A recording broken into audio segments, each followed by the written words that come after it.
उत्तम ऋषि, कणाद ऋषि, पतंजल ऋषि, जैमिनी ऋषि, व्यास ऋषि और आधुनिक युग में मर्यादा पुरुषोत्तम राम जी आए, योगी राज कृष्ण चंद्र आए, रामकृष्ण परमहंस आए, श्रद्धानंद जी आए, दयानंद जी आए और आज हमारे सामने स्वामी दीक्षानंद जी का नाम भी बड़े गर्व और गौरव के साथ लिया जाता है। क्यों लिया जाता है? उन्होंने ऐसा क्या कार्य किया? इस पर हम चिंतन करेंगे तो जान पाएंगे कि इस धरती पर 8 अरब 32 करोड़ इंसान हैं।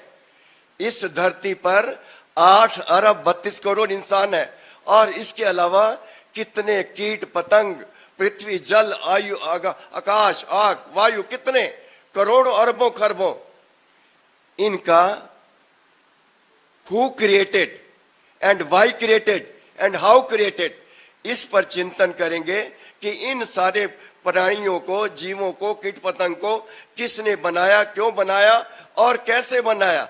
इस पर चिंतन करने पर निश्चित रूप से हम सबको ज्ञान मिलता है कि पदार्थ 2 प्रकार के होते हैं, एक कार्य पदार्थ और एक पदार्थ। जिन पदार्थों को दुनिया का बड़े से बड़ा डॉक्टर, साइंटिस्ट, वैज्ञानिक, बिल्डर, इंसान नहीं बना सकता, उसको कोई ना कोई शक्ति बनाने वाली है, वो पदार्थ कहलाते हैं।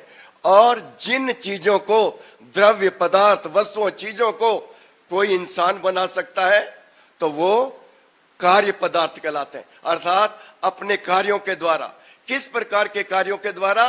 उस कार्य से उनके अपने जीवन को प्रकाश प्रेरणा मिलती है और उनके कार्यों से आने वाली पीढ़ियों को भी प्रेरणा, प्रकाश, ज्ञान मिलता है।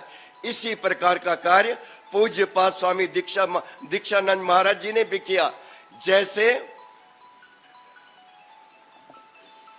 पूज्यपाद महर्षि दयानंद सरस्वती महाराज जी ने ऋषियों के ज्ञान को, वाणी को, संदेश को, उपदेश को, जिन ऋषियों ने समाधि के द्वारा, तपस्या के द्वारा, अष्टांग मार्ग के द्वारा ईश्वर के ज्ञान को अपने अंदर धारण किया और संसार को ज्ञान दिया, इसी प्रकार से पूज्यपाद महर्षि दयानंद सरस्वती महाराज जी ने उस ज्ञान को कर्मों के द्वारा, ज्ञान के द्वारा ईश्वर के एक एक शब्द को मोतियों की भांति लेकर सत्यार्थ प्रकाश के 14 समलासों के अंदर संसार के लोगों को ज्ञान दिया कि अगर मैंने सत्यार्थ प्रकाश के 14 समलासों के अंदर जो भी ज्ञान दिया है वो उसमें मेरा एक शब्द नहीं है, परमात्मा की वाणी है, परमात्मा का ज्ञान है, परमात्मा का संदेश है और परमात्मा का उपदेश है। जो लोग इस प्रकार के ज्ञान को धारण करते हैं, स्वयं को प्रकाशित करते हैं and enlighten the whole humanity, ये कार्य कहलाता है। इसी प्रकार से हमारे पूज्यपाद स्वामी दीक्षानंद महाराज जी ने भी इन 2 पुस्तकों के द्वारा लोगों को ज्ञान दिया कि पदार्थ 2 प्रकार के होते हैं, एक होते हैं श्रव्य पदार्थ और एक होता है परम ब्रह्म ज्ञान। तो इस प्रकार से जो ज्ञान श्रवण के द्वारा धारण किया जाता है और उस ज्ञान से इंसान को स्वयं को प्रेरणा मिलती है, ज्ञान मिलता है, प्रकाश मिलता है और वो संसार के लोगों को बताना चाहता है कि संसार के लोगों, शरीर धारण करना जीवन का लक्ष्य नहीं है, मर जाना जीवन का लक्ष्य नहीं है। हम सब इस संसार में, इस धरती पर इसलिए हैं कि परमात्मा ने कहा कि संसार के लोगों, ये धरती, ये संसार तुम्हारा है, संसार के पदार्थ तुम्हारे हैं, संसार के पदार्थ अच्छे लगते हैं तो इनका भोग करो। भोग करते करते दुख, जीवन में कष्ट, कोरोना या बीमारियां आती हैं। मैंने तुम्हें इस बीमारियों में घेरने के लिए नहीं भेजा, मैंने तुम्हें इस धरती पर भेजा है कि कालो अश्वो वहति सप्तरश्मि तस्य चक्रा भूमना, हम इस संसार में जन्म और मरण के काल चक्र से छूटने के लिए हैं। और जो प्राणी संसार में आकर चमक धमक वाले संसार को देखकर, चमक धमक वाले पदार्थों को देखकर, चमक धमक वाले पदार्थों में लिप्त नहीं होते, वैराग्य के द्वारा, विरक्ति के द्वारा, त्याग के द्वारा चंचल मन को एकाग्रचित कर लेते हैं।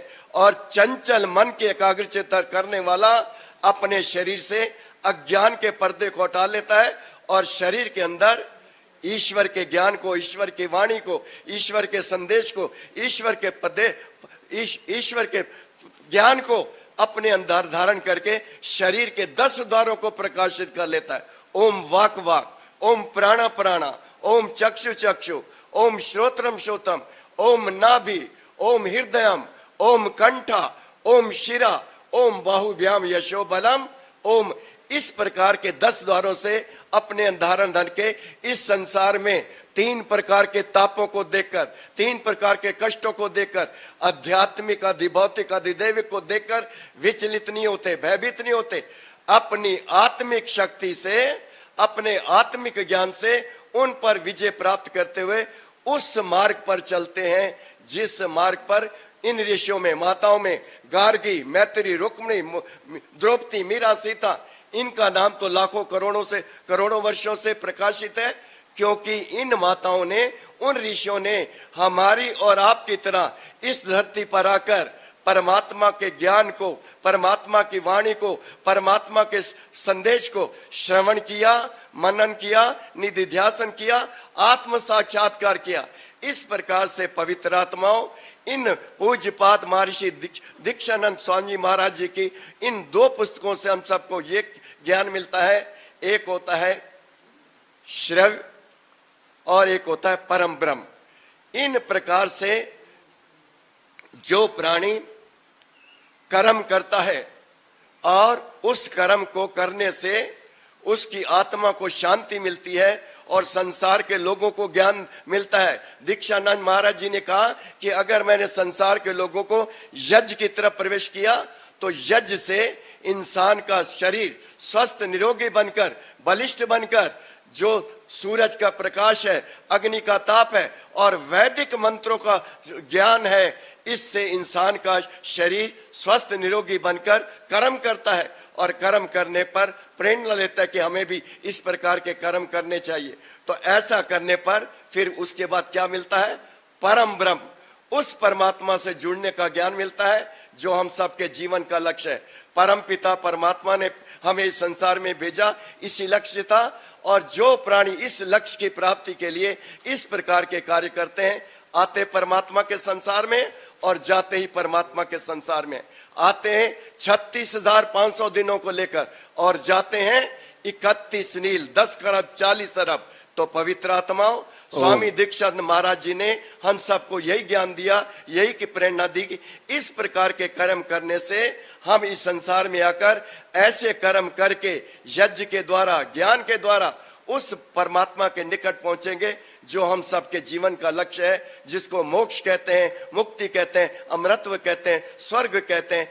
यही 31 नील, 10 खरब 40 अरब वर्ष का है। यही दीक्षानंद महाराज जी का इन 2 पुस्तकों द्वारा मुझे जहां तक ज्ञान मिला मैंने धारण किया और आपके बीच में रखा। आशा करता हूं कि इसी ज्ञान से अगर हम इस प्रकार के कर्म करतेंगे तो निश्चित रूप से हम भी उस लक्ष्य की ओर बढ़ पाएंगे। ओम शांति शांति शांति। बहुत बहुत धन्यवाद आर्य तपस्वी जी का।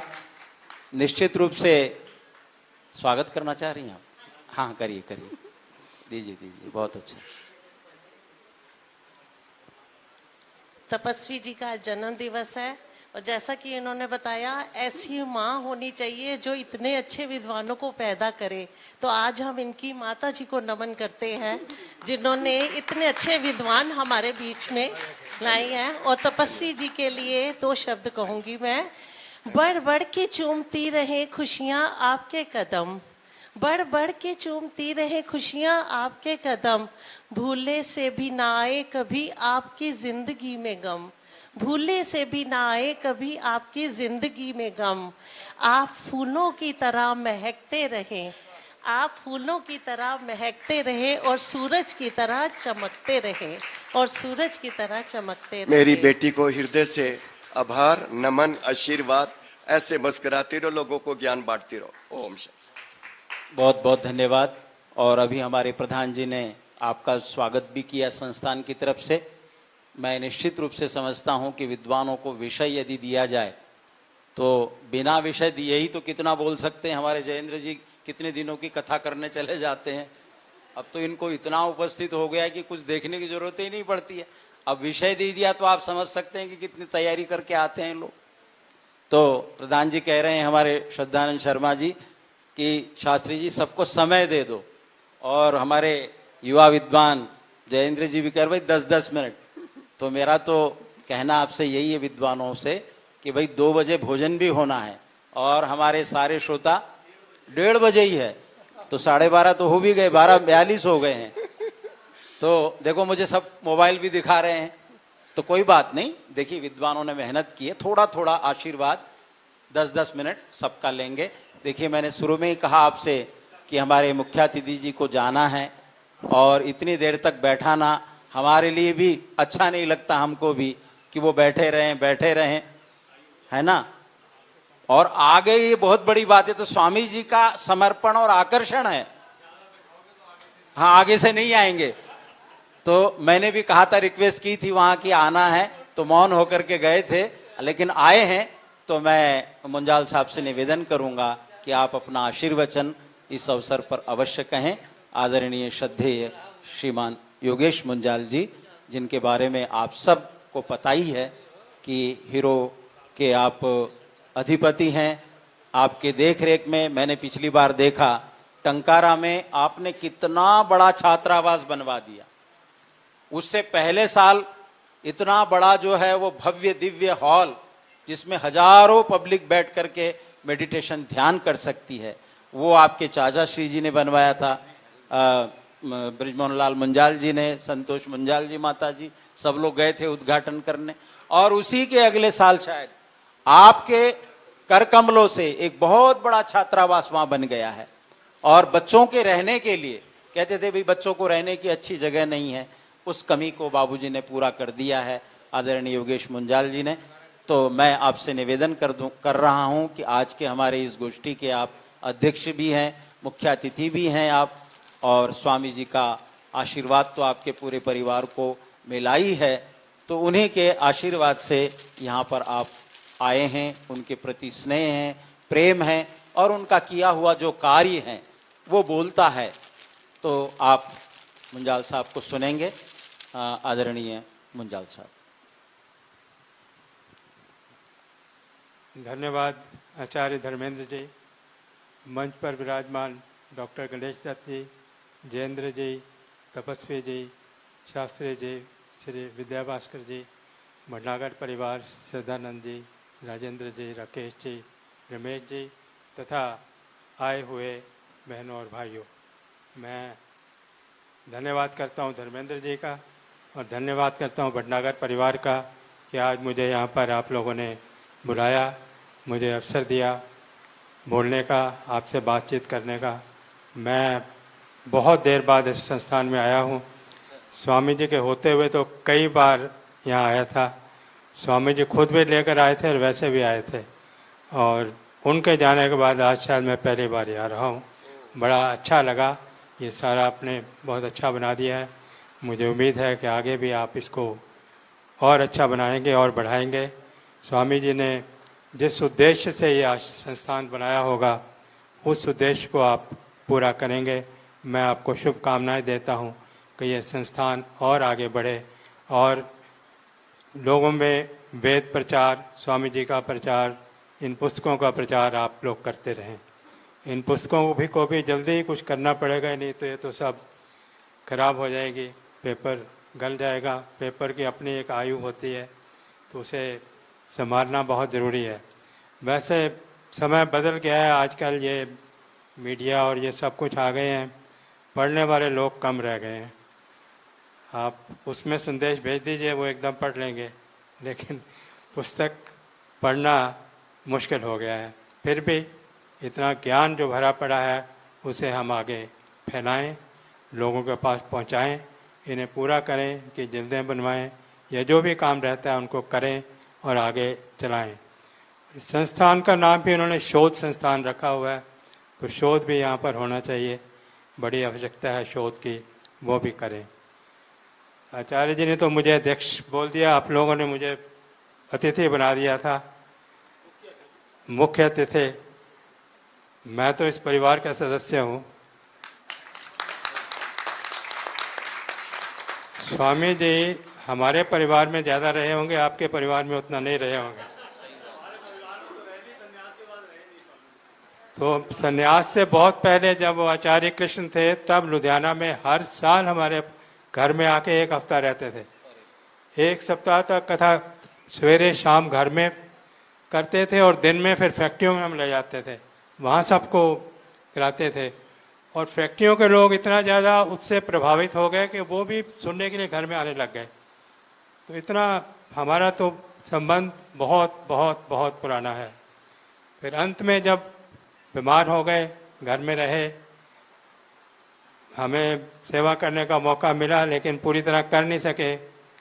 उनको जो डाइट दी थी वो उबली हुई सब्जियां और बिना मिर्च, बिना मसाले, बिना वो सब जब देना होता था, थोड़ा सा उनको लगता था कि ये मेरे हिसाब से ठीक नहीं दे रहे, पर हमारी मजबूरी थी। रेस्ट करने के लिए उनको बोला था, घर में रेस्ट करते रहें, कुछ काम ना करें, मेंटल भी और दूसरा भी। पर वो पुस्तकें लिखते गए, सारा दिन पुस्तक लिखते रहते थे। फिर उसको शाम को बुलाते थे, विजय आ जाओ, आके उसको दिखलाते थे, गलतियां निकालते थे, फिर वो ले जाता था, फिर दोबारा बुला के लाता था, फिर गलतियां करके आता था। तो वो चक्कर चलता रहता था। लेकिन डॉक्टरों ने मना किया हुआ था, तो हमारे चाचा जी भी थोड़ा सख्ती करते थे। वो जब सवेरे शाम होते थे तो वो नहीं, उस टाइम छुपा लेते थे पुस्तक। तो फिर भी वो उन्होंने 20-22 पुस्तकें उन दिनों में लिखी। एक पुस्तक लिखी थी नाम सर्वस्व, उसमें मेरे सुपुत्र और उसके सुपुत्र की फ़ोटो बाहर उन्होंने लगाई, नामकरण की। तो बड़ी अच्छा रहा उनका वहाँ रहना। रोज़ सवेरे हमारे हवन पर हमारे साथ बैठते थे और 5 मिनट का प्रवचन करते थे और 5 मिनट में इतनी बातें बतलाते थे। हमारी जो गली में दूसरे लोग रहते थे वो भी उस टाइम आ जाते थे उनका भाषण सुनने। एक उच्चारण ठीक कराते थे। हमारी आदत बनी हुई है शुरू से, बचपन से हमने सीखा है अपना उच्चारण, बड़े नियम और ये इस तरह की गलतियां करते हैं, वो ठीक कराते थे। वो एक हमारे प्रधान जी थे, वो आए कहते हैं स्वामी जी अब कहाँ ठीक हो गई, हमारा 40 साल से हम वो बोल रहे हैं, कैसे ठीक करेंगे। लेकिन फिर भी उन्होंने कहा कि ठीक बोलना चाहिए, ठीक उच्चारण करना चाहिए। एक चीज़ खास वो कहा करते थे, मैंने पीछे भी सभी जन्मदिनों पर मैं आता रहा हूँ, एक वो करते थे, कभी उधर हिंदी भवन में या कभी देहरादून में भी किया, वहाँ भी मैं गया, आता रहा, करते रहे। उनका हर जगह एक आग्रह रहता था कि हम सब के घरों में वेद होने चाहिए और वेद का एक घर में विशिष्ट स्थान होना चाहिए।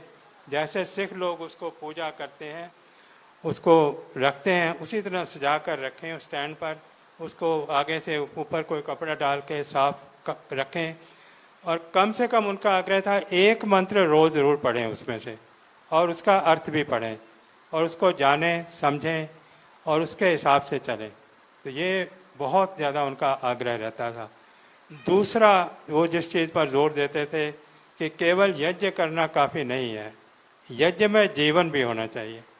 छोटी छोटी बातें बताते थे। किसी दिन आपका यज्ञ रह गया कोई बात नहीं, लेकिन किसी की आपने सेवा कर दी तो वो उससे ज़्यादा बड़ा यज्ञ हो गया। किसी से आपने प्यार से बोल दिया तो ये भी यज्ञ है। किसी से नम्रता से बोल दिया, किसी को नमस्कार कर दिया, किसी से क्षमा मांग ली, किसी से कोई भी किसी का काम कर दिया तो ये यज्ञ है। तो उनका ये आग्रह रहता था कि हम अपने जीवन को यज्ञ में बनाएं, तब तो इसका फ़ायदा है, नहीं तो कोई फ़ायदा नहीं। केवल यज्ञ कर देना और जीवन यज्ञ में ना हो, उसका लाभ नहीं है। ये उनका एक जगह मैं गया, कहीं मैं चीफ गेस्ट था, तो कोई धार्मिक संस्था ही थी, कोई और संस्था थी। तो पहले तो मैं पिताजी से पूछ के गया कि मैं वहाँ जाऊँ दूसरी संस्था। कहते हैं नहीं, जब आपने विचार रखने हैं तो विचार रखो, तो उसके बाद वहाँ जाने में कोई दिक्कत नहीं है। मैं चला गया, मैंने 3 प्रश्न उनको कर दिए। मैंने कहा एक तो आप यहाँ बैठे हैं, यहाँ आपका जो मस्तिष्क है ना बड़ा धार्मिक हुआ है, बहुत ऊंचे उठे हुए हैं। यदि आप यहीं बैठे रहें तो काफ़ी ऊपर उठते रहेंगे, लेकिन जैसे ही आप यहाँ से उठेंगे आप जाके पार्किंग में, सारी पार्किंग में जैम कर देंगे। अपनी गाड़ी पहले निकालने की कोशिश करेंगे, अपनी मोटरसाइकिल पहले निकालने की कोशिश करेंगे, दूसरा को रुकना पड़ जाए, पार्किंग से निकल के सड़क पर जाम हो जाएगा, और घर पर पहुंचकर फिर आप घर पर इतना हल्ला मचाएंगे कि अभी तक नाश्ता क्यों नहीं बनाया, अभी तक ये क्यों नहीं किया, मैं आ गया हूँ। ये मैं कहा ये चीज़ें अगर साथ में चलेंगी तो आपका इसका धार्मिक संस्थान का कोई लाभ नहीं है। उधर भी आपका जीवन ठीक होना चाहिए। और सबसे बड़ी बात, यदि आप दुकान चलाते हैं या इंडस्ट्री चलाते हैं तो वहाँ पर भी ईमानदारी से काम करना ज़्यादा ज़रूरी है। ये 3-4 चीज़ें मैंने उनको सुना दी। उनका शाम को टीवी में वो सारा दिखलाया था, मेरा भाषण उन्होंने हटा ही दिया। बाकी जिन्होंने कहा था कि हमें बड़ा लाभ है, ये है, उनके भाषण उन्होंने दिखला दिए। तो ये ज़रा हम उनकी बातों का ध्यान रखें, उनके हिसाब से चलें। आज देश का वातावरण बिगड़ता जा रहा है, कुछ 2 धर्मों का या 2 जातियों का या संप्रदायों का संतुलन बिगड़ता जा रहा है। हमें भी सोचना चाहिए इस बारे में, हम इसको कैसे ठीक कर सकते हैं। हमें संगठित होना पड़ेगा, हमें सुदृढ़ होना पड़ेगा और उसका मुकाबला करना पड़ेगा। ये कितनी असंतुलन बिगड़ गया है, सत्ता उनके हाथ में आने वाली है। तो इसको ज़रा थोड़ा सा, मैं ज़्यादा डिटेल में नहीं जाऊंगा, हमें इसके बारे में भी सोचना चाहिए, इसके बारे में कुछ करना चाहिए। बाकी आप लोग यहाँ आए हैं इतनी गर्मी में, इतनी अपना समय निकाल कर आए हैं, तो यहाँ से कुछ लेकर जाएं और आगे अपने जीवन में कुछ सुधार करें। इन शब्दों के साथ मैं एक बार फिर इनका धन्यवाद करता हूँ और उम्मीद करता हूँ कि ये स्वामी जी के बताए हुए मार्ग को और आगे बढ़ाएंगे और आगे बढ़ाएंगे। धन्यवाद। आदरणीय हमारे प्रधान जी श्रद्धानंद शर्मा जी आज के हमारे मुख्य अतिथि का स्वागत कर रहे हैं। ओम स्वस्ति न इंद्रो वृद्धश्रवाः स्वस्ति न पूषा विश्ववेदाः स्वस्ति नस्तार्क्ष्यो अरिष्टनेमिः। प्रधान जी थोड़ा उधर देखिए। ओम भद्रं कर्णेभिः शृणुयाम देवा भद्रं पश्येमाक्षभिर्यजत्राः स्थिरैरङ्गैः तुष्टुवांसस्तनूभिर्व्यशेमहि देवहितं यदायुः।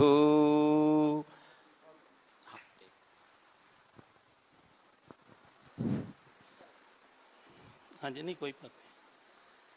मैं ये कहना चाह रहा था कि स्वामी जी, हम महसूस करते हैं कि स्वामी जी हमें सूक्ष्म आत्मा के रूप में देख रहे हैं और हमें प्रेरणा दे रहे हैं, और हमें ही नहीं, उनके निकट में जो भी हैं उनको प्रेरणा दे रहे हैं। हमने नीचे यज्ञशाला का पुनर्निर्माण किया और मैं ये चाह रहा था कि जैसे आर्य समाजों में फोटोज़ लगी रहती हैं उस प्रकार से जो है हमारी आर्य समाज, हमारी यज्ञशाला में भी जो आर्य समाज के विद्वान हैं, श्रद्धानंद जी, दयानंद जी, स्वामी दीक्षानंद जी और विरजानंद जी, इनकी सबकी फ़ोटो लगे। मैं भाई साहब से डिस्कस कर रहा था 8-10 दिन पहले ही, तो जो रहेजा परिवार में सबसे बड़े सुपुत्र रहेजा बिल्डर्स जो हैं, उनके सबसे बड़े सुपुत्र बीरेश रहेजा जी हैं। उन्होंने 2 दिन पहले 10 तारीख को जो नीचे यज्ञशाला में फ़ोटो लगी हैं वो सारी, और ये स्वामी जी की शीशे के ऊपर उन्होंने बना के ये भेजी। इतनी सुंदर प्रतिमा है ये, और एक स्टैंडिंग साइज की फोटो वो उन्होंने बना के भेजी, और वो हमने एक ही दिन में उसको लगा भी दिया यहाँ पे, और यज्ञशाला में भी लगा दिया। तो मैं ये बता रहा हूँ कि स्वामी जी की प्रेरणा कैसे हमारे पे तो आती है, वो उन लोगों पे भी आती है।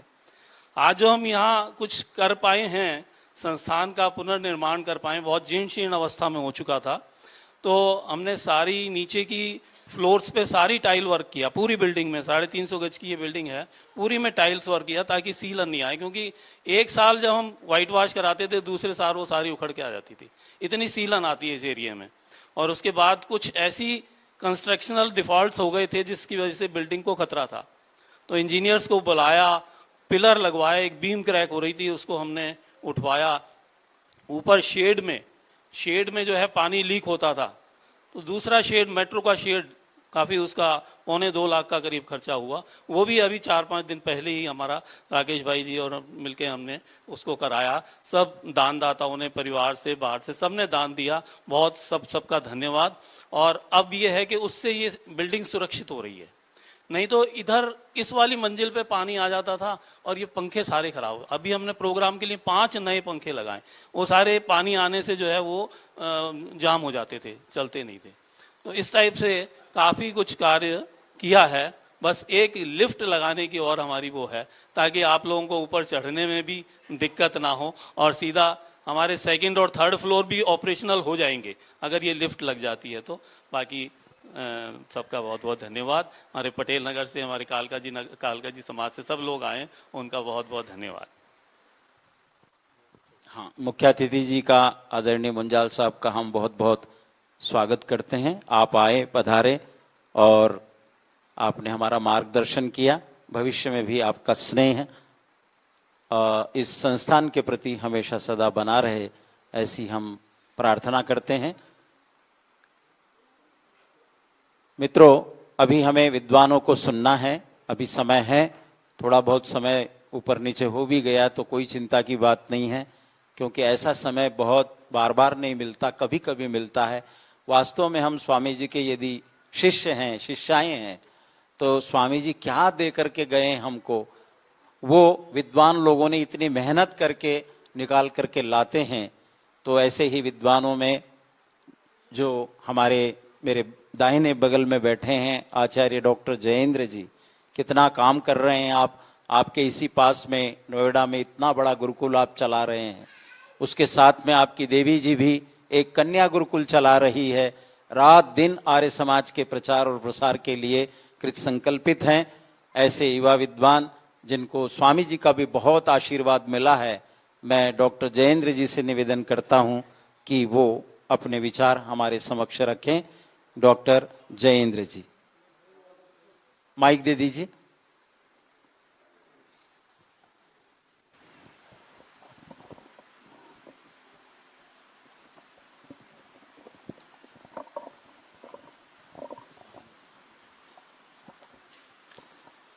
सीधे होकर के एक बार बैठ जाएं, थोड़ा ताजगी रखिए चेहरे पर, थकिए मत,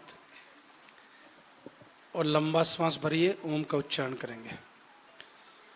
ओ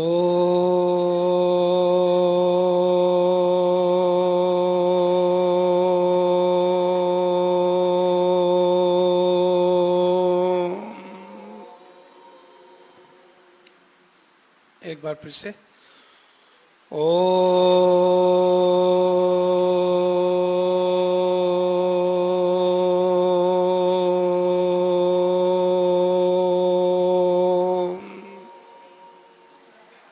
एक बार पुनः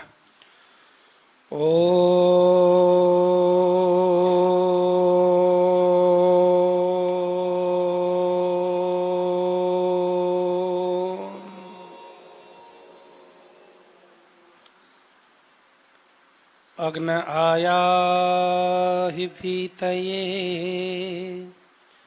गृणानो हव्यदातये निहोता सत्शिवर्षि। ओम शांति शांति शांति।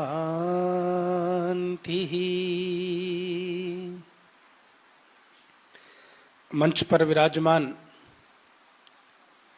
विद्वत वरेण्य डॉक्टर गणेश दत्त शर्मा जी, मंच पर विराजमान तपस्वी जी, सभी समादरणीय विद्वत मंडल, बैठ जाओ भैया, बैठ जाओ, पानी वानी रहने दो, अब जरा अमृत पी लो थोड़ी देर। मंच पर विराजमान इस कार्यक्रम को संचालित कर रहे,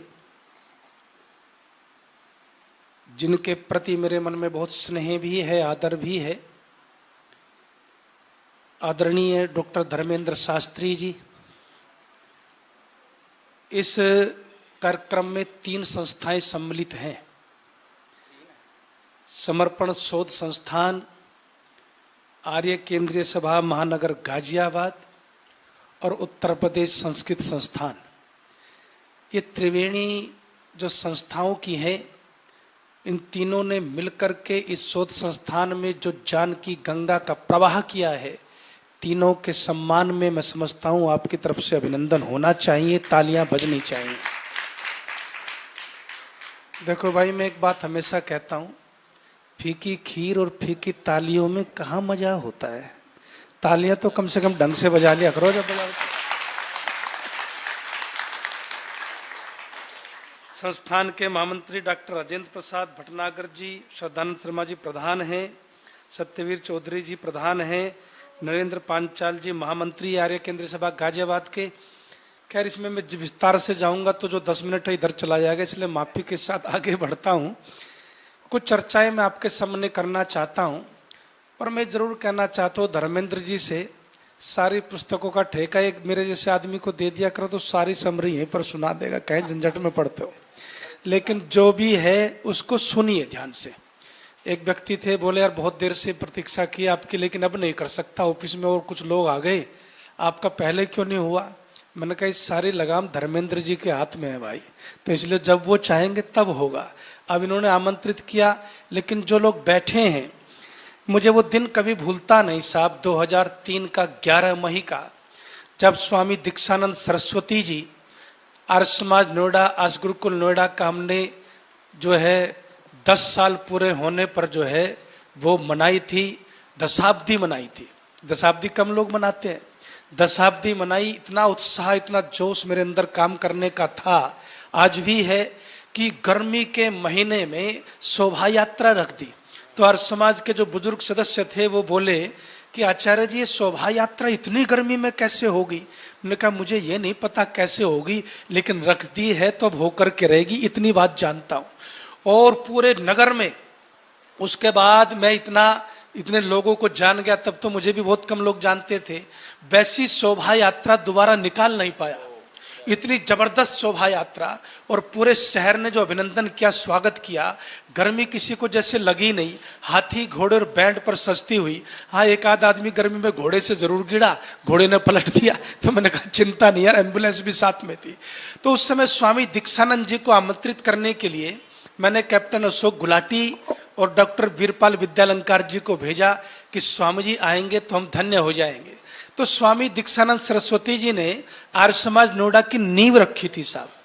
आर्य समाज नोएडा का जो भूमि पूजन हुआ वो स्वामी जी के, अभी बीच में रुक जाइए जी, स्वामी जी के कर कमलों से हुआ। तो स्वामी जी के कर कमलों से भूमि पूजन हुआ। उस समय जब मैं आया तो बिल्डिंग जो है 3री मंजिल तक पहुंच गई थी, गुरुकुल चल पड़ा, आर्य समाज बन पड़ा। तो स्वामी जी ने कहा मैं नहीं आऊंगा, कृपया बैठ जाइए ना, मैं नहीं आऊंगा। तो उस समय चलो कर लो यार, कर लो दे लो। अरे 2 मिनट में गया, एक गिलास और ले लो, मेरा भी रख लो ना, अच्छा हो गया आपके साथ। तो उस समय स्वामी दीक्षानंद सरस्वती जी ने कहा कि मैं नहीं आऊंगा, साफ मना कर दिया। तो कहने लगे जी आचार्य जी से बात कर लो। मैंने कहा स्वामी जी आपको तो आना ही है। देखो जिनको मैं याद कर रहा था ना कि वो वापस घूम करके आगे सुनने के लिए, तो स्वामी जी आपको तो आना ही है। तो स्वामी जी कहने लगे मैं नहीं आऊंगा, मैं तो नींव में ही पड़ा रह गया। स्वामी जी का व्यंग देखना, मैं तो नींव में ही पड़ा रह गया और तुम 4 मंजिल तक पहुंच गए, स्वामी जी को कभी याद ही नहीं किया, और अब कह रहे हो कि दशाब्दी मना रहे हो, तो स्वामी जी आ जाओ। स्वामी जी अब नहीं आएंगे। मैंने कहा स्वामी जी बालक हूं, गलती हो गई। तो स्वामी जी कहते बालक नहीं तू चालक है बालक नहीं है, चालक है, और चालक है इसलिए आना पड़ेगा। तो अब स्वामी जी बिल्कुल अस्वस्थ थे साहब। हम उनको यहाँ पर गाड़ी में बैठा करके ले गए, और मंच पर भी 2 आदमी लगे, उनको बैठा करके हमने कुर्सी पर बैठाया। इतने अस्वस्थ व्यक्ति, मैं सोच रहा था राष्ट्र रक्षा सम्मेलन था, किस राष्ट्र रक्षा सम्मेलन में स्वामी जी बोलेंगे तो अब क्या बोलेंगे, इतने अस्वस्थ हैं। लेकिन वो वक्तव्य जब भी मैं आज भी याद करता हूं मेरे रोंगटे खड़े हो जाते हैं साहब, आपके भी रोंगटे खड़े हो जाएंगे। स्वामी जी का वो अंतिम वक्तव्य, ये अपना दुर्भाग्य कहूं या सौभाग्य कहूं, आर्य समाज के उसी हमारे बगल में कम्युनिटी सेंटर था, इससे डबल उसका हॉल था, और लोग इतने जोश में थे नोएडा के कि वो भर गया और बाहर खड़े नहीं हो सकते थे, धूप थी। तो लोग वापिस चले गए, और उसमें जगह पैर रखने की, तिल रखने की जगह नहीं थी। स्वामी जी जब कुर्सी पर बैठे और बैठ कर के राष्ट्र रक्षा सम्मेलन में स्वामी जी ने बोलना आरंभ किया, तब मैंने महसूस किया, अरे ऐसा वक्ता तो कोई सदियों में पैदा होता है साहब, ऐसा चिंतक कहाँ कोई पैदा होता है। अद्भुत थे स्वामी जी, उनका सिंह गर्जन जो था, उनकी आवाज, उनका चिंतन, उनका मनन, उसका कोई मुकाबला हर समाज में है ही नहीं। स्वामी जी ने उस दिन कहा था, अरे राष्ट्र रक्षा सम्मेलन में मेरे इन शब्दों को याद रखना। स्वामी जी कहते हैं, जिस जमीन के गर्भ से निकला हुआ जल पीते हो, जिसका तुम अन्न खाते हो, जिसकी गोद में तुम निश्चिंत होकर के ऐसे सो जाते हो जैसे माँ की गोद में सोते हो, जिसके ऊपर चलते हो, जिसके ऊपर जूते लेकर के रोंदते भी हो, कभी सुबह उठ करके उस भूमि माता को चूम भी लिया करो, कभी उसको सजदे भी कर लिया करो, तो पता चलेगा राष्ट्रभक्ति क्या होती है। उस मिट्टी से प्यार था स्वामी जी को साहब, इसकी संस्कृति से प्यार था। और मैं निश्चित रूप से कहना चाहता हूं, आज समय तो थोड़ा सा कम है और मेरी आदत है कि मैं अतिक्रमण करता नहीं, वो मेरा स्वभाव बना हुआ है, 10 तो फिर 10 आगे बस, लेकिन जितना भी है उसी में इस बात को समेटूंगा। और समेटते हुए एक बात जरूर आपसे कहना चाहता हूं कि स्वामी जी के लेखन में वो खुशबू है साहब, स्वामी जी के चिंतन में संस्कार है, संस्कृति है, बसी हुई है, इस देश की मिट्टी की खुशबू बसी हुई है। इसलिए स्वामी जी जो भी लिखते हैं वो अद्भुत है। और स्वामी जी ने लिखा है कि जिस देश की जैसी संस्कृति होती है वैसे ही संस्कार होते हैं, और जैसे संस्कार होते हैं वैसी उस देश की संस्कृति होती है। और इसलिए संस्कारों पर कमाल लिखा स्वामी जी ने। स्वामी जी ने एक पुस्तक लिखी है, उपनयन संस्कार। वो पुस्तक तो मेरे पास थी नहीं, भटनागर जी को मैं कहते ही रह गया कि जितना साहित्य है आप नोएडा एक बार ले तो आओ, मैं सारा लेना चाहता हूँ स्वामी जी का। लेकिन मैं भाई धर्मेंद्र जी का जरूर थी मेरे पास, वो मेरा पुस्तकालय भी इतना बड़ा है कि ढूंढते ढूंढते पसीना आ गया, अगर मैं पुस्तक नहीं मिली तो धर्मेंद्र जी ने मुझे व्हाट्सएप पे भेज रखी थी। फिर व्हाट्सएप पे मैंने सारी पुस्तक जो है वो पढ़ डाली, में चलो इसी बहाने स्वाध्याय हो जाएगा। तो स्वामी जी ने उपनयन सर्वस्व लिखा है। जब उपनयन सर्वस्व स्वामी जी ने लिखा तो उस समय जो है, उस समय स्वामी जी कहते हैं कि पंडित विद्यादेव जो है, धर्मदेव विद्या मार्तंड जो उस समय जो है धर्मार्य सभा के प्रधान थे, उनके पास में गया और कहने लगा इस पर कुछ समालोचना लिख दीजिए। तो कहते हैं, उन्होंने कहा, अरे इस पर क्या समालोचना लिखनी, तुमने तो नाम ही गलत लिख दिया। आचार्य कृष्ण थे उस समय, तुमने तो नाम ही गलत लिखा है, ये क्या सर्वस्व तुम लिख सकते हो क्या? तो उस समय कहते हैं, आप यही लिख दो कि मैंने गलत लिखा है, लेकिन आप जैसे विद्वान का वो लिखा हुआ भी मेरे लिए जो है आशीर्वाद ही होगा। ये उनकी विनम्रता भी थी कि आप यही लिख दीजिए। लेकिन फिर एक बात कही उन्होंने साहब, वो बात बड़े कमाल की थी और वो प्रेरणा भी आपको समझ में आ जाएगी कहां से ली है शास्त्री जी, मैंने पकड़ी है वो बात। उस समय वो कहते हैं धर्मदेव जी को, अरे एक बात बताइए धर्मदेव विद्या मार्तंड जी, जब महर्षि व्यास सूर्यताम धर्म सर्वस्वम श्रुत्वा चेवावधार्यताम 4 चरण के श्लोक में, केवल 4 चरण के श्लोक में धर्म का सर्वस्व लिख सकते हैं, तो फिर आचार्य कृष्ण 100 पेज की पुस्तक में उपनयन सर्वस्व काहे नहीं लिख सकता? लिख सकता है भाई। वहीं से ये सर्वस्व लिया है स्वामी जी ने, इस शब्द को लिया भी है और फिर अपने समस्त ग्रंथों में। और स्वामी जी कहते थे बड़े आत्मसम्मान से, स्वाभिमान से, कि मैं सर्वस्व इसलिए कहता हूं कि जो भी मैं लिखता हूं उसमें फिर कोई गुंजाइश बोले छोड़ता नहीं, उसको पूरा करके चलता हूं। और उपनयन सर्वस्व को आप पढ़िए, बात शोध की है, रिसर्च की है, और मैं अपने आप को भाग्यशाली मानता हूं साहब, अपने आप को भाग्यशाली मानता हूं। हालांकि मैं आपको एक बात जरूर कहना चाहता हूं, स्वामी जी ने उस दिन अपने निर्वाण की घोषणा कर दी थी आर्य समाज में। उन्होंने एक दोहा बोला था। वहां पर डॉक्टर अशोक कुमार चौहान जो बहुत बड़ी हस्ती है, हमारे आर्य नेता है, कल शाम को भी मुझे उनके पास बैठने का सौभाग्य मिला, वो भी उस समय उपस्थित थे, मुख्य अतिथि थे वो उस दिन, दोनों भाई थे। स्वामी जी ने कहा, मैंने तुम्हें आशीर्वाद दे करके जर्मन भेजा था, तुम मेरा शोध संस्थान देखने नहीं आए। तो डॉक्टर साहब ने कहा घर में तब जाएंगे जब पहले शोध संस्थान देख लेंगे। उन दोनों का ही विनम्रता देखिए। तो स्वामी दीक्षानंद जी ने उस दिन कहा था, वक्ते पीरी बेवजह दोस्तों से क्या गिला, बचकर निकलते हैं सभी गिरती हुई दीवार से। और स्वामी ने कहा तब तो ये दीवार गिरने वाली है भाई, अब तो सब बचेंगे ही। और स्वामी जी, मुझे नहीं पता था कि ये व्याख्यान अंतिम होगा, और स्वामी जी उसके 4 दिन बाद ही 15 मई को जो है इस दुनिया से प्रस्थान कर गए।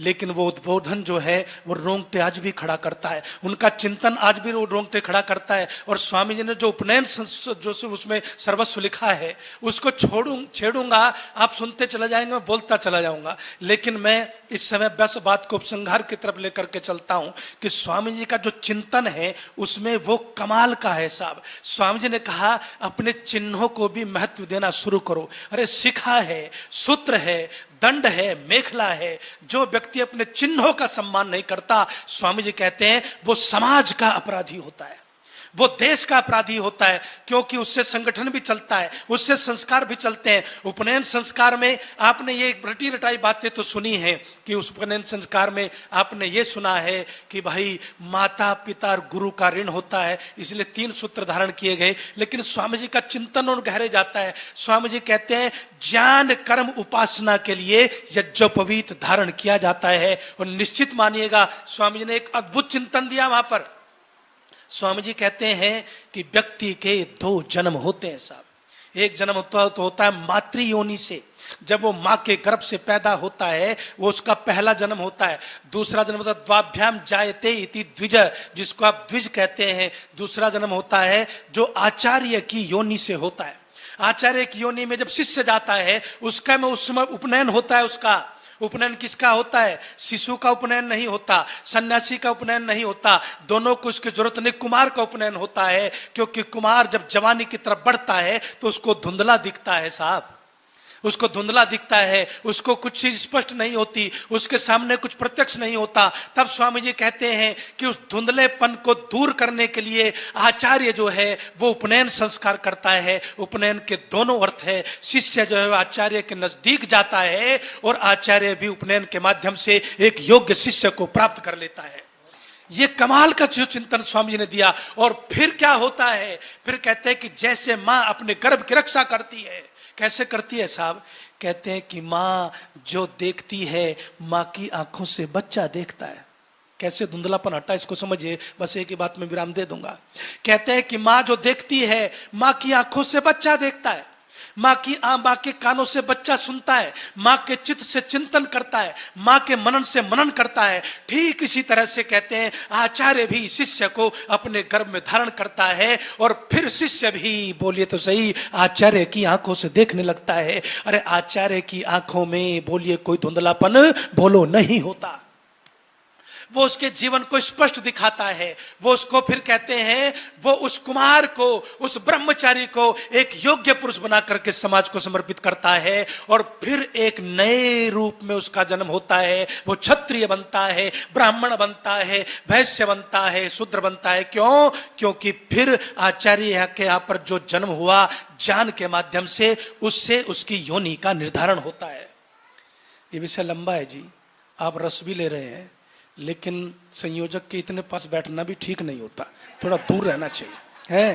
कहीं जाना ही नहीं पड़ेगा है, यहीं से पकड़ लेगा कुर्ता, वहां होता तो चल जाती गाड़ी।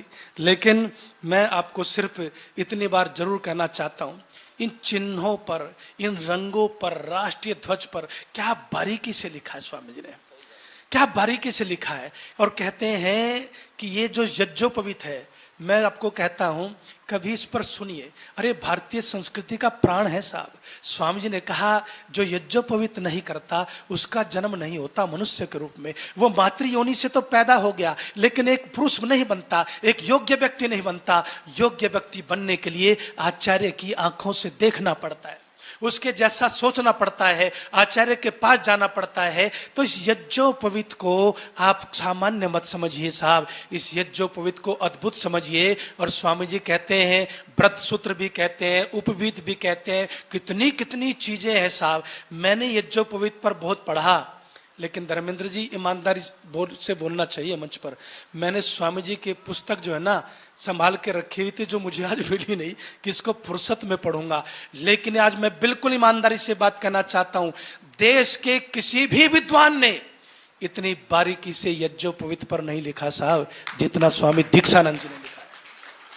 और इसलिए इसको उपनयन सर्वस्व कहते हैं। यो तो मैंने गीत भी लिखा है स्वामी जी के ऊपर, लेकिन मैं इस समय उसको सुनाऊंगा नहीं, समय की मर्यादा है, उसका ध्यान रखते हुए वाणी को यहीं पर विराम देता हूं। और आपसे भी निवेदन करता हूं, स्वामी जी को नमन करना तो यज्ञोपवीत को समझना और उसको धारण करना आरंभ करो। इन्हीं शब्दों के साथ वाणी को विराम। ओम शांति शांति। बहुत बहुत धन्यवाद आचार्य श्री का, आचार्य जयेंद्र जी का। जब ये गोष्ठी हमने आयोजित करना सोची तो मैंने भाई रमेश जी से कहा, मैंने कहा भाई वक्ता इतने बुला रहे हैं और थोड़ा सा समय है, तो बहुत सारी बातें कुछ निजी भी होती है, जैसे इन्होंने शुरू में जो मार्मिक उद्बोधन बताया, तो ये भी बहुत जरूरी है, लेकिन क्या करें। वाचस्पति जी का भी निर्देश था कि भाई इस बार स्वामी जी के ग्रंथों पर कुछ चर्चा हो, तो अभी कुछ भी नहीं हुआ, ये हमारी शुरुआत है। हम कोशिश करेंगे स्वामी जी के ग्रंथों के बारे में हम और विशाल स्तर पर और गोष्ठियों का आयोजन करने की भविष्य में योजना बनाएंगे, तब आपको बड़ा और भी आनंद आएगा। आचार्य जी का बहुत बहुत धन्यवाद करते हैं कि अल्प शब्दों में आपने उपनयन सर्वस्व के बारे में बहुत अच्छी तरह से उद्बोधन में हमारे समक्ष रखा। हमारे मंत्री जी राजेंद्र प्रसाद जी आपका स्वागत कर रहे हैं, अभिनंदन कर दे, एक बार जोरदार तालियां आचार्य जी के लिए। और ये मोमेंटो भी विशेष बनवाया है भाई जी ने, रमेश जी ने इसके लिए बड़ा परिश्रम किया है। सभी विद्वानों का सम्मान करने के लिए समर्पण शोध संस्थान और उत्तर प्रदेश संस्कृत संस्थान, हम इन दोनों संस्थाओं के बहुत बहुत आभारी हैं। और आचार्य जी का तो सारा जीवन गुरुकुल के लिए, आर्य समाज के लिए, अभी बता रहे थे कि एक विद्यार्थी ने कमाल कर दिया है, उसका दिल्ली सरकार में भी उसकी नौकरी लग गई, उत्तर प्रदेश सरकार में भी उसकी नौकरी लग गई, प्रोफेसर भी वो बन गया। अब उसके सामने बहुत विकल्प आ रहे कि गुरुजी, आचार्य जी ये करूं कि ये करूं कि ये करूं। तो मैंने कहा जो आचार्य जी प्रमाण कह दे उसको कर लो। बोला मैं दिल्ली नहीं छोड़ना चाहता। मैंने कहा दिल्ली मत छोड़ो, आचार्य जी कहते कि दिल्ली में ही रहो। तो ऐसे ऐसे विद्यार्थियों का निर्माण कर रहे हैं। एक बार जोरदार तालियां डॉक्टर जयेंद्र जी के लिए। और हम चाहते हैं कि आप तो बिल्कुल पड़ोस में ही हैं, कभी कभी हमारी संस्थान का भी निरीक्षण देखभाल कर लिया करिए, क्या काम हो रहा क्या नहीं हो रहा। आपका मार्गदर्शन बहुत जरूरी है। और जैसा आपने बताया कि स्वामी जी का मार्गदर्शन, आशीर्वाद आपको बहुत दिनों से, बाल्यकाल से ही सदा मिलता रहा है। तो मैं चाहता हूं कि संस्थान और प्रगति के पथ पर बढ़े। इसके लिए आप तो पूरे देश विदेश में जाते रहते हैं, जो भी आपका सहयोग हो सकता है हम उसको स्वीकार करेंगे कि इसको आगे क्या रूप देना है। इसकी जो लाइब्रेरी है, ये शोध के जो बच्चे हैं, एमफिल कर रहे हैं, पीएचडी कर रहे हैं, डीयू में हो, जेएनयू में हो, गुरुकुल कांगड़ी में हो, तो वो भी आकर के इसका फायदा उठा सकते हैं। तो आचार्य जी इस पर जरूर ध्यान देंगे। हमारे बीच में वक्ता और भी हैं, मैं आपसे निवेदन करूंगा कि आप लोग थोड़ा सा धैर्य जरूर रखें। आचार्य जी को जाना है, अगला एक कार्यक्रम है कोई, उनका हम धन्यवाद करते हैं। नहीं आप ही दे दो, अभी हो तो बना है। अब मैं हमारे बहुत ही सम्माननीय हमारे आचार्य विद्या प्रसाद जी मिश्र, जो भारत सरकार में हमारे बहुत अधिकारी रहे हैं और वेदों के ऊपर बड़ा रिसर्च किया है आपने, तो मैं आपसे निवेदन करता हूं कि आप भी अपना अमूल्य उद्बोधन हमारे समक्ष रखें। आचार्य डॉक्टर विद्या प्रसाद मिश्र जी। ओम यां मेधां देवगणाः पितरश्च उपासते तया मामद्य मेधाग्ने मेधाविनं कुरु। मेरी श्रद्धा के पात्र कार्यक्रम के संयोजक प्रोफेसर धर्मेंद्र शास्त्री जी और मेरी प्रेरणा के स्रोत आदरणीय प्रोफेसर गणेश दत्त जी, अवकाश प्राप्त प्रधानाचार्य, और मंच पर उपस्थित सभी विद्वानगण, देवियों, सज्जनों, प्यारे बच्चों, मैं आभार व्यक्त करता हूं भटनागर जी का, कार्यक्रम के संयोजक का, संस्थान का, कि इन्होंने मुझे विषय नहीं दिया। मतलब अब ये बात आप लोग समझिए, मुझे विषय ही नहीं बनाया तो मुझे तो आभार बनना ही चाहिए। मैं आभारी हूँ। हाँ, तो नहीं, कोई विषय अपने आप नहीं लूँगा, इतने विषय स्वामी जी के साथ जुड़े हुए हैं। और मैं आपको बताऊँ, आपको ईर्ष्या हो जाएगी मेरे से। मेरे तो वे गुरु नाम गुरु हैं। मुझे किसी गुरुकुल में पढ़ने का अवसर नहीं मिला। मेरे गुरु कौन? पंडित सत्यपाल शर्मा वेद शिरोमणि स्वामी सत्यम। और स्वामी पंडित जी को जब संन्यास लेना था, विदेश से आए, गुरुकुल गौतम नगर में व्यवस्था हुई, आचार्य हरदेव बाहर गए थे, हमने फैसला किया कि स्वामी जी से ही करवाएंगे। अब स्वामी जी ने कहा पौरोहित्य कौन करे? दिल्ली के चुने हुए करीब 40 विद्वान सिलेक्टेड वहां पर उपस्थित। स्वामी जी ने कहा यही करेगा, ये तुम्हारा शिष्य जो है ना पौरोहित्य यही करेगा। मैं शर्माता हुआ डर के मारे कि गुरु जी भी बैठे हैं, स्वामी जी भी बैठे हैं, ये दिल्ली की चुनी हुई 40 पुरोहित भी बैठे हैं, जिसमें उपाध्याय जी भी हैं, सारे लोग। लेकिन उसके बाद जब पंडित जी ने कहा ऐसा आदेशा, उनका ये तो आदेश है, तो पौरोहित्य हमको ही करना पड़ा। अपने उस बजाज के स्कूटर पर मैंने न जाने कितनी बार यहाँ चक्कर लगाए। मैं विषय पर नहीं बोलूंगा, क्षमा करना। मुझे वरिष्ठ शोध अधिकारी रहने का दर्जनों साल सुअवसर मिला है। अब कम से कम 16 PhD मेरे अंडर काम करते रहे, इसलिए मैं जानता हूं विषय पर कैसे बोला जाता है। मैं तो छेड़ूंगा भी नहीं, बोलने की बात तो बहुत दूर है। क्यों? क्योंकि किसी भी अनुष्ठान का, कार्यक्रम का एक नियम होता है। वो क्या है? श्रद्धा, अनुशासन, समय पालन। वो हमारी मजबूरी है। मैं बैठ करके और प्रोफेसर गणेश दत्त जी के सामने बोलता रहूं, ये मुझे इस जन्म में शोभा नहीं देता। इनकी तपस्या को, इनकी विद्या को जो ना समझे। एक बार मैंने इनको संस्कृति मंत्रालय के कार्यक्रम में बुला लिया साहब, कार्यक्रम होने लगा। अब क्षमा करना, मैंने पहले ही बोल दिया मैं विषय पर नहीं बोलूंगा, एकदम मेरी तैयारी बहुत है, देखो पॉइंट्स भी लिखे हुए। तो इन्होंने छूटते ही कहा यहाँ तो कोई ना कोई आर्य समाजी होगा। तो मैंने चरण छू लिए, मैंने कहा गुरु जी आपको ऐसे थोड़ी बुलाया, मैं हूं ना यहाँ दयानंद का सैनिक।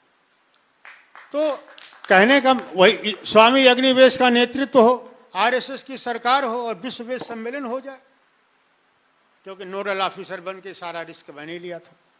इस तरह के अनगिनत कार्य। मैं अपनी मुंह तो मैं आपन करनी नहीं कहना चाहता, केवल एक निवेदन करता हूं कि आदरणीय तपस्वी जी का आज जन्म दिवस है।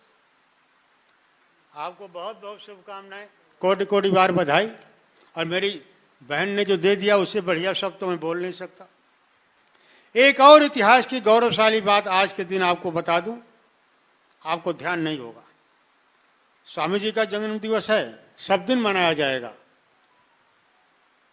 आज के दिन 5000 साल के बाद इस देश में और दुनिया में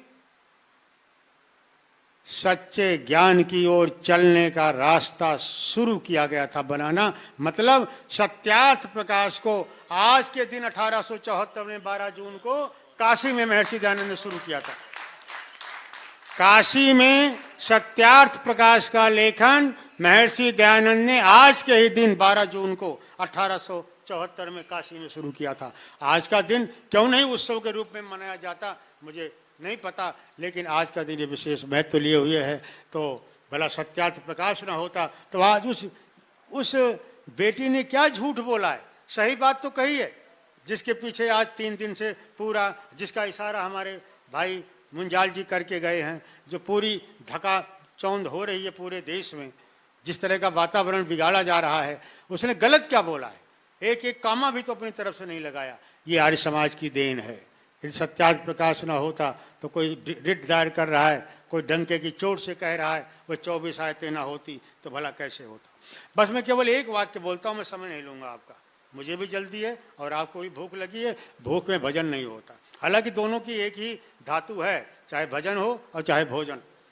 देखिए, एक बार 1998 में भाई धर्मेंद्र जी हम काशी गए और वहां पर भारत ही नहीं विश्व के उद्भट विद्वान, घोर पौराणिक लेकिन वेद के परम भक्त पद्मश्री आचार्य बलदेव उपाध्याय जी का 100वां जन्म दिवस मनाया गया 1998 में। मैं लौट के आकर के बताया, मैंने कहा स्वामी जी 100 साल के हो गए, सातोलेकर जी भी 100 साल के हुए, तब उन्होंने कहा दयानंद तू धन्य है, तूने गजब का लिखा है। बलदेव उपाध्याय के घर में उनकी उपस्थिति में काशी में 1998 में उनका 100वां जन्म दिवस जब मनाया गया, तब उन्होंने ऋषि दयानंद का वो वाक्य पढ़ करके वहां पर उपस्थित जो प्रोफेसर हजारी प्रसाद द्विवेदी भी उन्हीं के शिष्य थे और न जाने कितने लोग रहे, अद्भुत अद्भुत व्यक्ति। बलदेव उपाध्याय कोई मामूली व्यक्ति नहीं थे विद्वत्ता की दृष्टि से, उन्होंने वहां पर दयानंद का नाम लिया और उसके बाद से न जाने कितने लोगों ने लिया। और मैं विद्या मातंड परम पूज्य स्वामी दीक्षानंद जी महाराज पहले महापुरुष हैं जिन्होंने ये लिखना शुरू किया। दयानंद ने लिखा ब्रह्मा से लेकर जैमिनी पर्यंत। स्वामी दीक्षानंद लिखते हैं कोई कारण नहीं है जैमिनी पर रुकने का, ब्रह्मा से लेकर के दयानंद पर्यंत।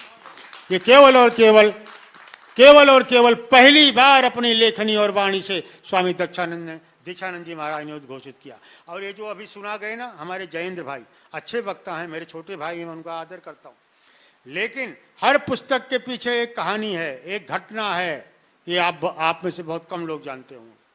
देखिए, जो साधारण लोग होते हैं छोटी छोटी बातों को इग्नोर करते हैं, निगलेक्ट करते हैं, परवाह नहीं करते, और जो साधारण नहीं असाधारण होते हैं वो छोटी छोटी बातों को ध्यान से देख करके और उसके बदले में कोई बड़ा आउटपुट दुनिया को दे जाते हैं।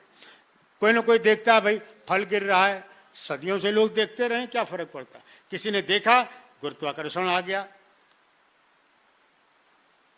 सूरज की रोशनी बड़े पत्तों से छनकर नीचे आती है, लोग देख रहे हैं। किसी ने देखा फोटोग्राफी आ गई, भाप बनती है, उछलती है ऊपर पतीले के ऊपर, मूर्ख ने हुक्का बना लिया, किसी महापुरुष ने देखा तो इंजन की शोध हो गई। ऐसे ही दिन पर छोटी मोटी घटनाओं को लोग साधारण लोग देखते हैं, पर असाधारण थे आचार्य कृष्ण। उन्होंने छोटी छोटी बातों का भी गहन चिंतन किया। जब समर्पण शोध संस्थान का कार्यालय आर्य समाज करोल बाग में था और उन दिनों स्वामी जी हैदराबाद में कथा कर रहे थे, आर्य समाज दीवान हाल के आगे में बहुत छोटा था, तब ये लाजपत राय मार्केट नहीं बनी थी। इधर लाल किले पर राष्ट्रीय ध्वज, उधर ओम का ध्वज दीवान हाल में, और बीच में जहां पर लाजपत राय मार्केट है यहाँ दीवान हाल का जलसा होता था। और वहां पर पुस्तक का विमोचन हो रहा है। पुस्तक के लेखक हैदराबाद में वेद प्रचार कर रहे हैं, और जब नाम सुना, पुस्तक सुना, तो वहां पर पंडित बुद्ध विद्यालंकार जी भी थे। 1 रुपए की वो पुस्तक थी, खरीद लिया। और जब पता चला आचार्य श्री को, शर्म करने लगे, डरने लगे। खुद लिखते हैं मैं तो परीक्षा से डरने लगा, कब गुरुजी पता नहीं क्या क्या कहेंगे, कैसी कैसी डांट लगाएंगे। उसके बाद कहानी बीच की लंबी है, मुझे मालूम है वो इतिहास, लेकिन मैं नहीं कहना चाहता, समय का ध्यान रखता हुआ। राजेंद्र नगर आर्य समाज में पंडित बुद्ध विद्यालंकार जी बीमार होके पड़े थे। पूज्य स्वामी जी महाराज उनके दर्शन करने गए। उन्होंने कहा था इस पे और कुछ लिखूंगा बेटा, लेकिन अफसोस कि उसके बाद वो ठीक नहीं हुए और कुछ आगे लिख नहीं पाए। ये जो आप उपनयन सर्वस्व की चर्चा करते हैं, मालूम है इसके पीछे कहानी कौन सी है। प्रभात आश्रम में पंडित बुद्ध विद्यालंकार जी थे, ब्रह्मचारी कृष्ण को जगाया, सवेरे सवेरे ब्रह्म मुहूर्त में बुलाया, कुछ बातें जनेऊ की बताई, और बस वहीं से आधार बन गया और उन्होंने उपनयन सर्वस्व को जन्म दे दिया। उनकी प्यारी भांजी मुनिया का विवाह था, सब लोग उपहार देना चाहते थे, और वाह ये क्या देंगे आचार्य श्री, तो इन्होंने उठाई कलम, कुछ लिखना शुरू कर दिया, उपहार सर्वस्व को जन्म मिल गया। जब अकाट्य विश्वास हो गया और वैदिक वांग्मय के एकदम उदात्त खूबियों से भरपूर थे स्वामी जी महाराज, और पता चला कि ये बिना स्वाध्याय के नहीं होगा, स्वाध्याय सर्वस्व लिख डाला। लेकिन जब आर्य समाज के लोगों को देखा कितना भी लिख डालो, कितना भी बोल लो, इन पे असर कुछ नहीं होता, तो उन्होंने कहना शुरू किया हंसा हंसा के कि भैया सुनो, आर्य समाज के नियम जानते हो, सुनो, वेद का पढ़ ना, पढ़ा ना, सुन ना, सुना ना, परम धर्म है। आज के आर्य समाजी का ये धर्म है। ऐसे नियम को स्वामी जी ऐसी इसी स्टाइल में, क्या क्या आकृति थी प्रभु। देखो स्वामी जी महाराज दूसरी दुनिया में जीते थे, मैं आपको सच कहता हूं, दूसरी दुनिया में जीते थे, जहां पर शब्द था, जहां पर तर्क था, जहां पर श्रद्धा थी, जहां पर भाव था, और इन सब से बढ़कर के जहां पर माधुर्य था। अद्भुत जो ज्ञान है, जो कर्म है, जो भक्ति है, इस त्रिवेणी के प्रवाह को उनके जीवन में हमेशा हमने देखा। अद्भुत था। उनकी कोई लोग लेखक अच्छे होते हैं, वक्ता नहीं होते, कोई वक्ता बढ़िया होते हैं, लेखक नहीं होते। पंडित शिव कुमार शास्त्री 10 साल पार्लियामेंट में रहे। जब जाने लगे अफ्रीका तो उनसे कहा, पहले भी कहा था, उस समय कहा कि देखो इतना बढ़िया आप बोलते हो, सब लुप्त हो जाएगा, कुछ लिख डालो, छापने छपवाने की हमारी जिम्मेदारी है। तब श्रुति सौरभ ने जन्म दिया, जो पुस्तक उन्होंने प्रकाशित की। गीता भाष्य, आज गीता पर सबसे अधिक व्याख्या हुई है हिंदुओं के ग्रंथों में, उतनी किसी की नहीं हुई। लेकिन इतना भ्रम फैला हुआ है कुछ बातों को लेकर के। और उनके गुरु पंडित बुद्धदेव विद्यालंकार गंगा के किनारे गीता का पाठ कर रहे हैं, लोग कह रहे हैं ये तो पौराणिक हो गया। बीच में और बड़ी बातें हैं, लेकिन अंत में पंडित जी ने कहा देखो गीता आर्य समाज की कैसे हो गई है। जो स्वामी श्रद्धानंद जी महाराज ने समर्पण भाष्य गीता का पढ़ा है, गीता पूरी ना भी पढ़ो तो मेरा विनम्र निवेदन है आज इस गोष्ठी में कम से कम प्रकाश से कीजिए, वक्तव्य आप पढ़ लीजिए, बहुत सारी भ्रांतियों का निवारण हो जाएगा। राधा कौन थी ये जान जाओगे कि राधा मंडली का नाम है। दुनिया भर का भ्रम फैला हुआ, कर्म करो फल की इच्छा मत करो। अरे भाई उसमें इच्छा कहां से आ गई? कर्मण्य वाधिकार अस्ते अधिकार अस्ते माँ फलेषु कदाचन, यहाँ इच्छा कहाँ से आ गई? पिक्चर बनी, प्रचार हो गया कर्म की ओर, करे जाओ फल की इच्छा मत करो। क्यों भाई? मैं पढ़ाता हूँ इस बिटिया को, 30 दिन पढ़ाता हूँ, मुझे ये अगर इच्छा ना हो कि मुझे ट्यूशन फीस मिलेगी, मैं क्यों पढ़ाने जाऊंगा? ये कितनी बड़ी बेईमानी है। कहते हैं कर्म करो फल की इच्छा मत करो, और सारा जो दोष गीता पर बढ़ देते हैं। मैं कहता हूं पंडित बुद्धदेव जी विद्यालंकार के भाष्य के अनुसार चुनौती देता हुआ, लेकिन विनम्रता पूर्वक कहता हूं कर्म करो फल की इच्छा जरूर करो, खूब करो, नहीं तो लालसा खत्म हो जाएगी, कर्म में कमी आ जाएगी। कर्म करो। एक अध्यापक विद्यार्थी को पढ़ाता है, पढ़ाना क्या है? कर्म। क्या उसकी इच्छा ये नहीं होनी चाहिए कि विद्यार्थी होशियार हो जाए, विद्वान बन जाए? और अगर अच्छी नहीं होती तो अध्यापक बेईमान है। एक डॉक्टर मरीज का करता है इलाज करना कर्म है। क्या उसकी यह अभिलाषा नहीं होनी चाहिए? क्या उसके दिल की ख्वाहिश नहीं होनी चाहिए कि मरीज अच्छा हो जाए? यही तो कर्म का फल है।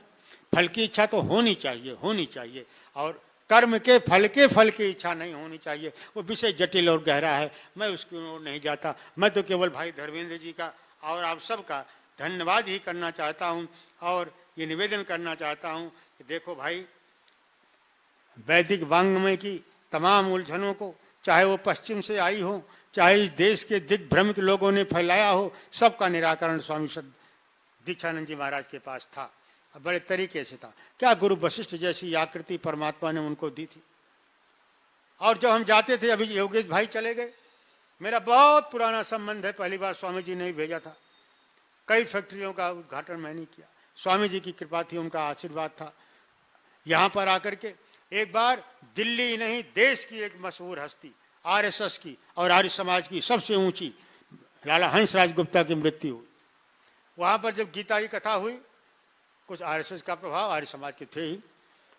दिल्ली के कद्दावर नेता साहनी जी, अटल जी, आडवाणी जी, सब रोज श्रोताओं में होते थे।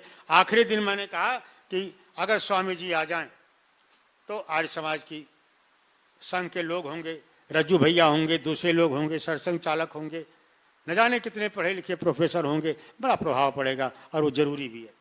आकर के उन्होंने कहा मैं प्रूफ देख रहा हूँ। प्रूफ देखते थे, कितना कठिन काम है, अपने आप किसी और को दिखवाते नहीं थे क्योंकि गलतियां निकलती थी। प्रकाशन का कार्य आसान है क्या? एक बार मैंने एक उनकी पुस्तक का आधा प्रूफ देखा, और हम तो सरकारी आदमी थे, सरकारी अफसर, हमको तो बोलने की आदत थी, करने की आदत कम थी। 3 बार प्रूफ दिखाती है सरकार, तीनों का रेट अलग अलग होता है, और उसमें स्वामी जी ने हर पेज पे 2-2 गलती करके लाल लाल मार दिया। तो बड़ी मुश्किल से मैंने माफी मांगी, मैंने कहा स्वामी जी रह गया आंखों से, अब क्या करूं। तो प्रूफ देखते थे, और उनके देखे हुए प्रूफ में एक भी गलती नजर नहीं आती थी। मैं तो ऐसी ऐसी खूबी आपकी बताऊंगा जो आपको पता नहीं है। इतना बढ़िया गाते थे स्वामी जी, अद्भुत। और पंडित बुद्धदेव जी के छोटे भाई, दिल्ली का एक ही गांधर्व महाविद्यालय, उसके प्रथम प्राचार्य थे, उनका बेटा आजकल प्राचार्य है, मेरा मित्र है, गांधर्व महाविद्यालय, अद्भुत। एक जगह तो एक भजनीक पहले भजन बोलता था, अब तो कोई विद्वान भाई धर्मेंद्र जी आपके पास है नहीं जो 1 हफ्ता झेल ले, 7 दिन की कथा कर ले, सब अखबारी भाषण देते हैं। उस समय की बात और, लेकिन एक जगह भजनीक भजन कम बोले, भाषण ज्यादा दे, स्वामी जी ने स्पीकर उठाया, कहा भाई भजन मैं बोल देता हूं, भाषण तू दे देना, तेरा जो काम है वो तो तू करता नहीं। व्याख्यान देने के लिए हमको बुलाया, भजन उपदेश पहले तू देगा, तो भजन कम बोल रहा है, व्याख्यान ज्यादा दे रहा, तो भजन मैं बोल देता हूँ, व्याख्यान तू दे देना।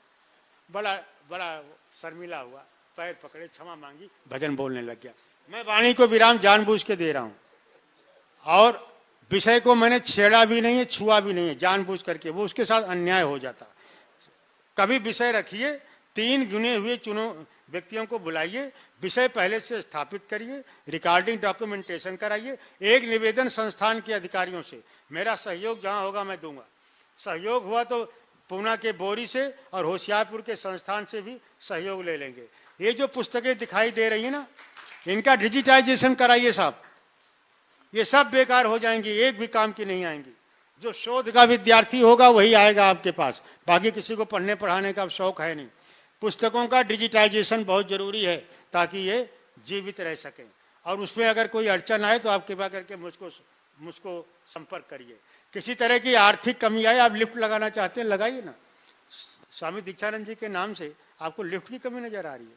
अगर कोई कमी आए तो हम उनके सेवक बैठे हैं ना जब तक जिंदा, आप बताइए ना कितना खर्चा है, कहाँ से खरीदना चाहते हैं, कितने की आएगी, कोई दिक्कत नहीं है। काम होना चाहिए, काम करने वाले हैं नहीं, नेता बनने वाले सब हैं, भाषण झाड़ने वाले सब हैं। स्वामी जी के जो शिष्य हैं, जो प्रोफेसर लगे हैं, डॉक्टर लगे हैं, क्या दिक्कत है 1 महीने की तनख्वाह दे दें तो सबसे पहले मैं दूंगा। मैं सच कहता हूं, कोई दिक्कत नहीं आएगी। आप आर्किटेक्ट को बुला के नक्शा तो बनवाइए, कहाँ से लोगे, बजट तो बनाइए, एक्शन प्लान तो बनाइए साहब, मंजिल मिलने में कोई कसर नहीं होगी। धन्यवाद, बहुत बहुत धन्यवाद आचार्य जी का। और आपने बहुत ही मार्मिक उद्बोधन हमारे समक्ष रखा है। आपके तो बहुत ही संस्मरण है स्वामी जी के साथ, लेकिन समय की बहुत सीमा है। संस्थान के अधिकारी, प्रधान और हमारे मंत्री जी आपका स्वागत कर रहे हैं। माननीय श्रद्धानंद शर्मा जी जो इस समर्पण शोध संस्थान के प्रधान हैं, और रमेश भटनागर जी, राकेश जी, आपका स्वागत। आपका बहुत बहुत धन्यवाद। आपने थोड़े समय में स्वामी जी के बारे में विस्तार से हमें जानकारियां दी हैं और ये भी बताया कि ये जो पुस्तकालय है इसका पुस्तकों का डिजिटलाइजेशन और भी जो कमियां रह जाएगी वो पूरा करने में आपका पूरा तन मन धन से सहयोग रहेगा। आपका बहुत बहुत धन्यवाद। हमारे बीच में बहुत बड़े प्रसिद्ध विद्वान हीरा प्रसाद शास्त्री जी जो स्वामी जी के साथ बहुत रहे हैं, लेकिन समय बहुत कम है, तो मैं शास्त्री जी से निवेदन करूंगा कि केवल मात्र 5 मिनट में आप अपना वक्तव्य समाप्त करेंगे। हमारे हीरा प्रसाद शास्त्री जी जो यहाँ पधारे हैं और स्वामी जी के साथ बहुत ही दिनों से आपका आत्मिक और अंतरंग संबंध रहा है। श्री हीरा प्रसाद शास्त्री, 5 मिनट बस।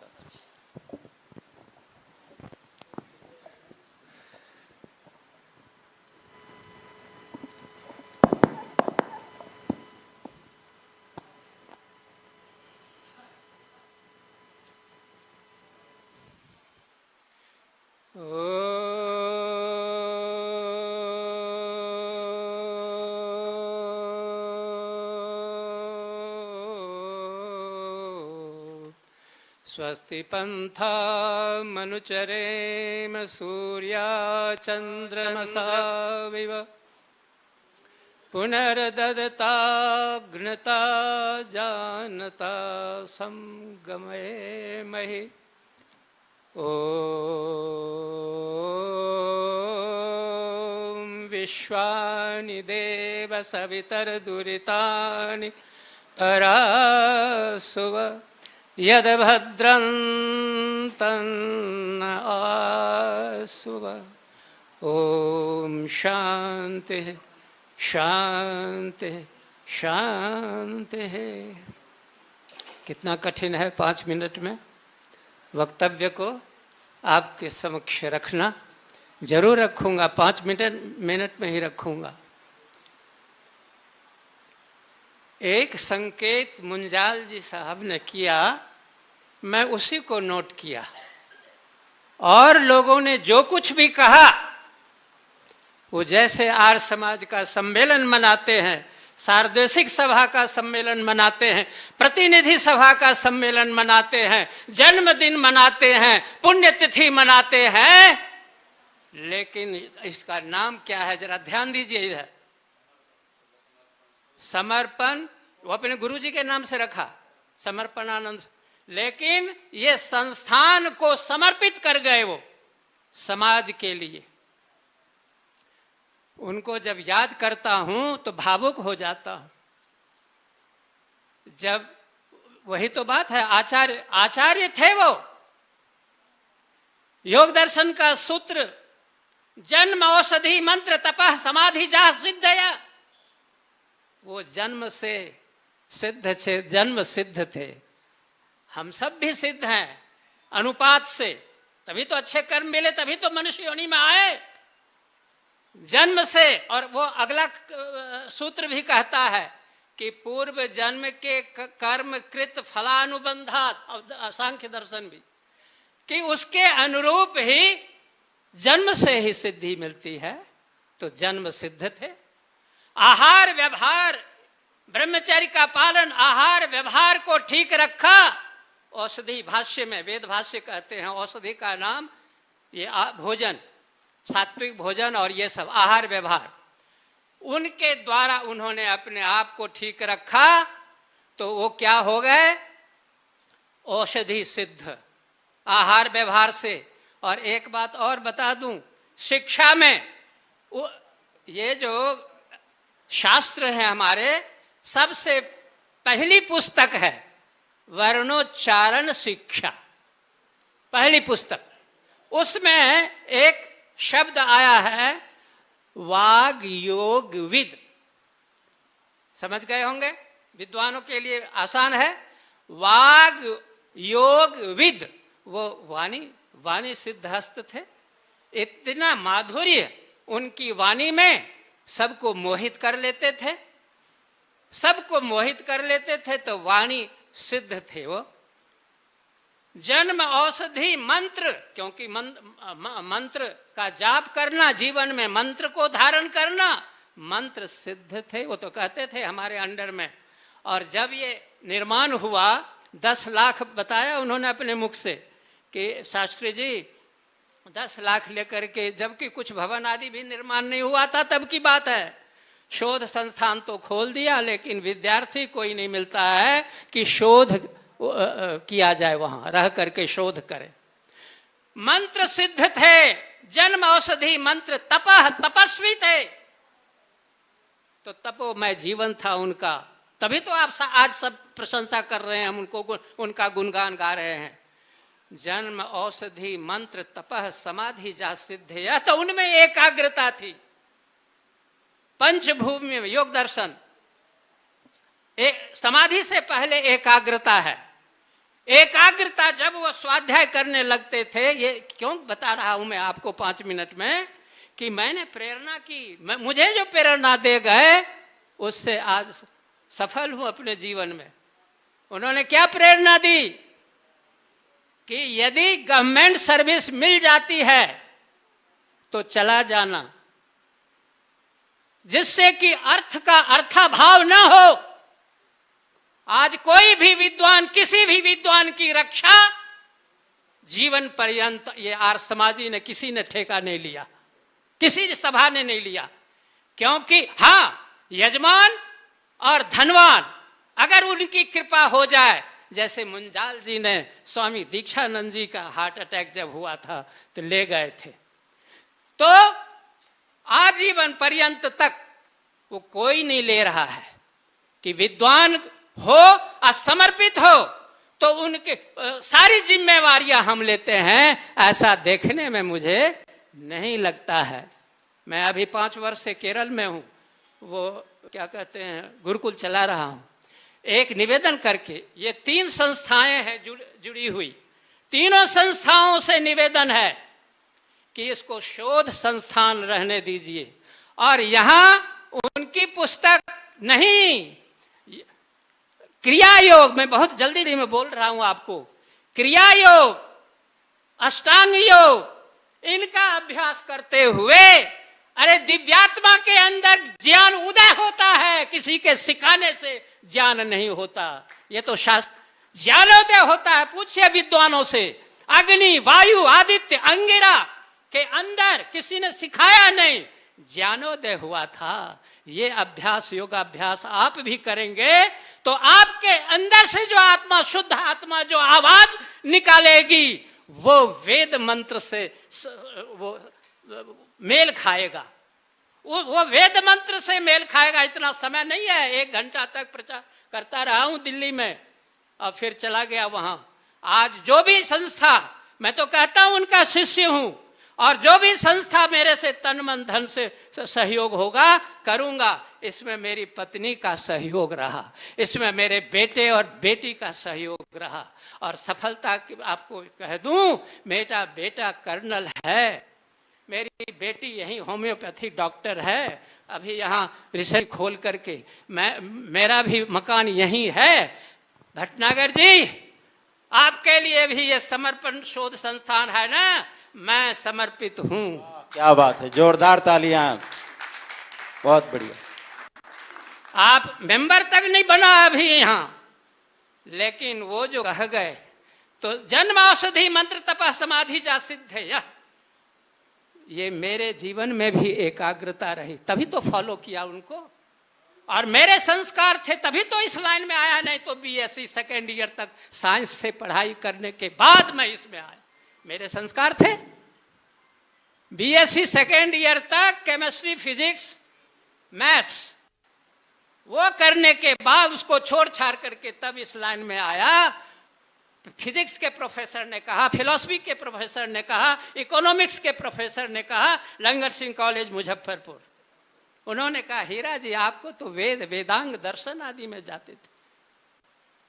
उन्होंने पुस्तक दी संध्या आदि करने के लिए, वहीं पर सत्यार्थ प्रकाश एक फिजिक्स के प्रोफेसर थे, उनके पास थे, उनको पढ़ा। तब से जो मेरा वो उस उपासना जो साकार की उपासना है, तो उसको जो तिलांजलि दे दिया। आज कोई भी कहेंगे महापुरुष को महापुरुष ही मानूंगा, ईश्वर नहीं मानूंगा।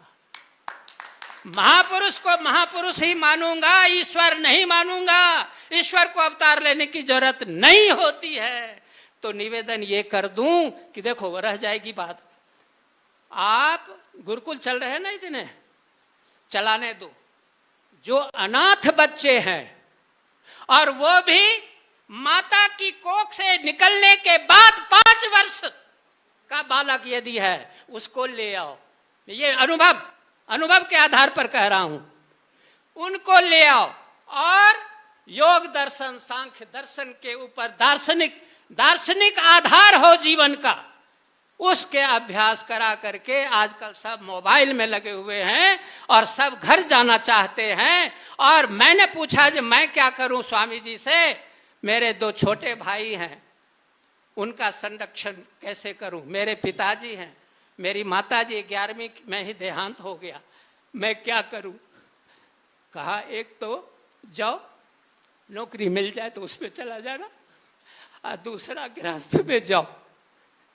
तब मैं गृहस्थ 1981 में गृहस्थ में आया, नहीं तो गुरुकुल की सेवा की। ये आपका जो सूरज कुंड में नहीं, गौतम नगर तो 79 में, उससे पहले 75 से गुरुकुल इंद्रप्रस्थ। लेकिन वही बात है, 3 गुणों की खान है, 3 गुणों के अंदर जो सात्विक गुण के संपर्क में है, उसके तो सात्विक ही विचार होंगे। जिनके जो राजसिक गुणों के संपर्क में, उनके तो राजसी ही विचार होंगे। जो तामस के संपर्क में, उनके तामस ही तो होंगे। वहां देखा कि ओह, जबकि कुछ नहीं, न गृहस्थ में जाना था, केवल आर्य समाज का प्रचार प्रसार करना था, लेकिन इस विद्यार्थी को, ब्रह्मचारी को किसी ने संभाला नहीं। स्वामी जी ने कहा जाओ उधर जाओ, और उनके कहने से गया, और आज मैं सफल हूं। मेरे पास धन भी है, विद्या भी है, घर है, दौलत है, सब कुछ है। हे प्रभु, उस गुरु को नमन करता हूं, स्वामी दीक्षानंद जी को नमन करता हूं। और हम सर्वेशाम गुरु कालेन अनवच्छेदा, उस प्रभु की कृपा के बाद स्वामी दीक्षानंद जी जैसे गुरु हैं, उनको नमन करता हूं। और मैं क्या बताऊं, उनको लेकर के, और उनका जीवन जब आधारित करोगे, कुशल प्रचारक हो गए। स्वामी जी सिद्धहस्त थे किसमें? हवन कराने में। आज किसी को संस्कार विधि, पूरी संस्कार विधि नहीं याद है, और मंत्र भी बोलेंगे। सत्य के ग्रहण करने और असत्य के छोड़ने में उद्यत रहना चाहिए। आचार्य जी से निवेदन कर रहा हूं, इन विद्वानों से निवेदन कर रहा हूं कि संस्कार, वेद तो चारों याद कर लेंगे, लेकिन संस्कार विधि में जो क्रम है, 16 संस्कार के जो क्रम है, उस क्रम से वो कोई भी विद्वान अगर याद नहीं है और कराता नहीं है तो वो नहीं करा सकता। कर्मकांड कराने में वो सिद्धहस्त थे। तो यहाँ गतिविधियां चलनी चाहिए। सुकृति जी चली गई, यहाँ वेद के अंदर गीत है, संगीत है, स्वर है, उसका बोध ब्रह्मचारी को नहीं होता, लेकिन आपको होता है। तो आप यहाँ वैदिक संस्कार प्रशिक्षण केंद्र बनाकर ऐसे प्रचारक तैयार कीजिए और उनके जीवन भर के कट्ठे का आप लीजिए, जीवन भर की जिम्मेवारी आप लीजिए। जैसे ये देखो, तन मन धन से समर्पित हैं, तन मन धन से समर्पित हूं भटनागर जी। फिर ऐसा काम कीजिए जो शोध संस्थान के द्वारा समाज को क्या प्रस्तुत किया गया, ये फिर देखने को मिलेगा। डॉक्टर साहब हैं धर्मेंद्र जी, डॉक्टर गणेश दत्त जी हैं, एक जज में आते थे संस्कृत अकादमी में, और इनकी पुस्तक भी, दर्शन की पुस्तक भी मैंने पढ़ी है। हैं वो तो बस निवेदन शायद हो गया होगा और ज्यादा समय ले लिया। एक अगर भजन जो उनको बहुत अच्छा लगता था। अब अच्छा, ओम ओम शम। बहुत बहुत एक बार जोरदार तालियों से हीरा प्रसाद शास्त्री जी का आप स्वागत करेंगे। देखा आपने स्वामी दीक्षानंद जी का क्या तप रहा, कितनी तपस्या उन्होंने की, और ऐसे ऐसे नौजवानों को जो इतना पढ़ने के बाद भी दिग्भ्रमित हो रहे थे, उनको सेटल किया। अब मुझे भी इतनी जानकारियां नहीं थी शास्त्री जी के साथ में। मैं 1980 से हूं इनके साथ में, बहुत बच्चा था उस समय तो। पर जो बात आज इन्होंने बताई कि स्वामी जी के साथ इतना संपर्क, मुझे भी नहीं पता था। ये तो मुझे फोन किया उन्होंने कि धर्मेंद्र जी आप आ रहे हो साहिबाबाद। मैंने कहा हाँ बिल्कुल आ रहा हूँ। तो बोले मैं वहीं रहता हूँ, मेरी बिटिया ने बहुत बड़ा यहाँ पर एक क्लिनिक खोला है, तो मैं जरूर मिलूंगा। और मुझे वक्ताओं में मेरा नाम नहीं है, इन्होंने ये कहा, श्रोताओं में से जरूर बोल लेना कि मैं बोलना चाहता हूं तो मैं उठूंगा और मैं बोलूंगा। मैंने कहा देखो इतना बड़ा विद्वान मुझे ऐसा कह रहा है तो मुझे स्वयं शर्म आई। मैंने कहा शास्त्री जी आप ऊपर बैठो। और आपने देखा कितना दिव्य उपदेश, और केवल बोला ही नहीं, करते ही नहीं है, सारी सब छोड़ छाड़ के स्वामी प्रणवानंद जी ने इनको कहा तुम केरल में जो हमने गुरुकुल खोला है वहां के आचार्य बनो। कोई जाने को तैयार नहीं था, तो शास्त्री जी ने वह बहुत बढ़िया मजबूत बना दिया। कम्युनिस्टों का गढ़ है वहां, मुसलमान इतने बढ़ रहे हैं, और बहुत बड़ी बिल्डिंग खरीद करके और शास्त्री जी ने वहां पर बहुत बढ़िया गुरुकुल शुरू करवा दिया। ब्रह्मचारी वहां पढ़ रहे हैं। तो हीरा प्रसाद शास्त्री जी सौभाग्य से यहीं पर हैं और आपको समय देने के लिए भी तैयार हैं। आप इनका पूरा पूरा क्या कहते हैं मार्गदर्शन लीजिए, सहयोग लीजिए, और संस्थान के अधिकारी अब आपका सहयोग स्वागत करेंगे। कर्नल रवि भटनागर जी से निवेदन है कि वो आदरणीय शास्त्री जी का स्वागत करें। और हम शास्त्री जी से निवेदन करते हैं कि अपने गुरु के प्रति इस संस्थान में क्या आप सहयोग कर सकते हैं, जरूर कीजिए शास्त्री जी। जो भी आप कहेंगे, यहाँ पर ये संस्थान के सभी अधिकारीगण आपका मार्गदर्शन भी करेंगे, आप इनका करिए। और अच्छा अच्छा कुछ यहाँ नया नया प्रशिक्षण शिविर और सारे काम चलते रहें। हाँ देखिए, मैं भूल गया हूँ, क्षमा चाहता हूँ, कर्नल साहब के लिए भी जोरदार तालियां बजाइए। आज यजमान बने हैं और इनका भी जन्म दिवस है। बहुत बड़े विद्वान हैं और इनका मार्गदर्शन पूरे संस्थान को मिलता रहता है। आप यहाँ आज प्रातःकाल यजमान भी बने सपत्नीक, आपका जन्म दिवस भी है, आपके लिए भी हम बहुत बहुत मंगल कामना करते हैं।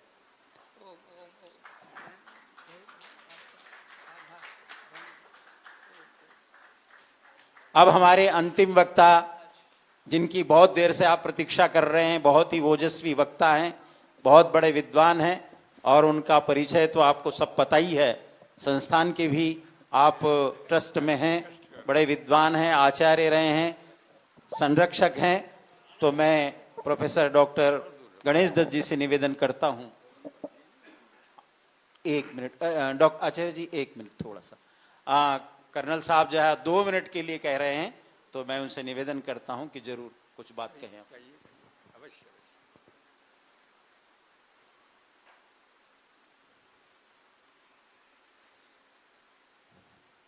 प्रधान सत्यानंद जी, उप प्रधान जी, मंचस्थ सभी विद्वद्गण,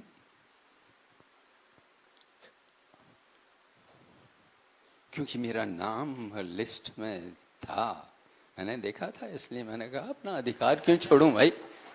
तो थोड़ा समय हमने आपसे काट लिया। बहुत कुछ हमारे विद्वद्गण ने बहुत सारी बातें स्वामी जी के और उनके चरित्र, उनके कृतित्व, उनके वक्तृत्व के बारे में आपके सम्मुख रखी, और बहुत सारे कुछ इस तरह के बातें थीं, घटनाएं थीं, उनके जीवन में संस्मरण थे जो सामने आए, जो शायद किसी को पता ना हो, बहुत सौ को, और हमारे साथ जो गुजरी वो आप लोगों को शायद पता ना हो, क्योंकि हम तो उनसे बचपन से ही जुड़े हुए हैं और इस तरह से संस्कृत हुए हैं। मेरा उपनयन संस्कार, मेरा विवाह संस्कार सभी उन्होंने किया, तो मेरे तो वो असल में गुरु हैं। द्विज का अधिकार मुझे उनसे मिला है, प्राप्त हुआ है।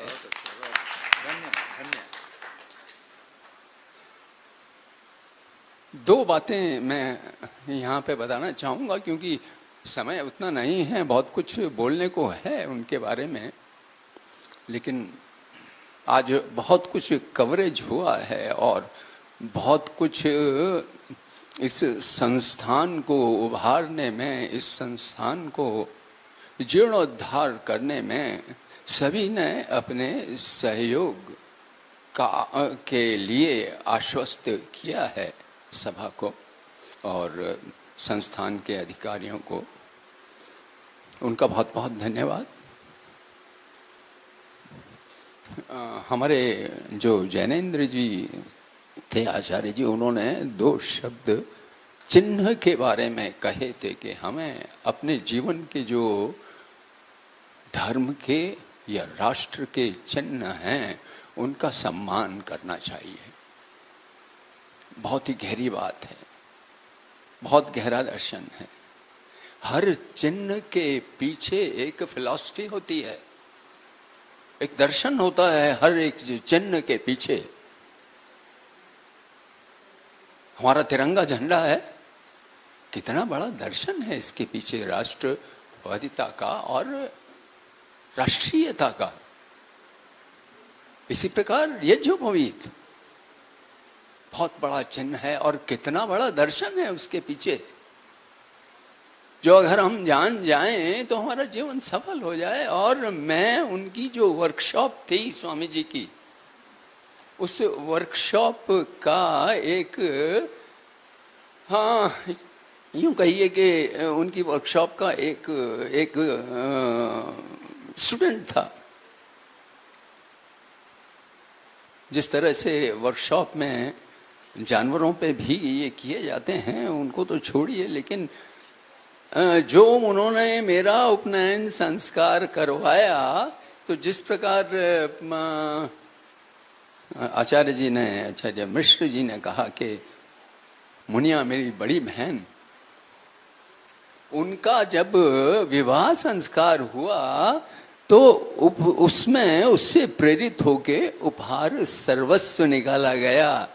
इसी तरह मेरा जो उपनयन संस्कार हुआ, और तो उसके पीछे जो दर्शन था, उसके पीछे स्वामी जी की सोच थी उपनयन सर्वस्व की। तो पूरे मन से उन्होंने मेरा ये संस्कार करवाया और विधि पूर्वक एक कल्प, एक क्रिया को उन्होंने जिया, हमने जिया। वही मुझे याद है, एक लाठी हाथ में थमा दी, झोली दे दी, भिक्षा मांगो जाओ। तो वो पूरा भिक्षा का कार्य, वो सब कुछ हमने किया और हम उसको जिए। फौज में रह के डॉक्टर होते हुए भी मैंने उन सद्व्यवहारों का, सदाचरण का, आर्मी में रहते हुए भी vegetarian T toddler, non smoker रहते हुए मैं अपना जीवन बिताया वहाँ पे। तो मुझे उसका गर्व है और स्वामी जी के प्रति उसके लिए बहुत बहुत श्रद्धा है और समर्पण है हमारा उनके लिए।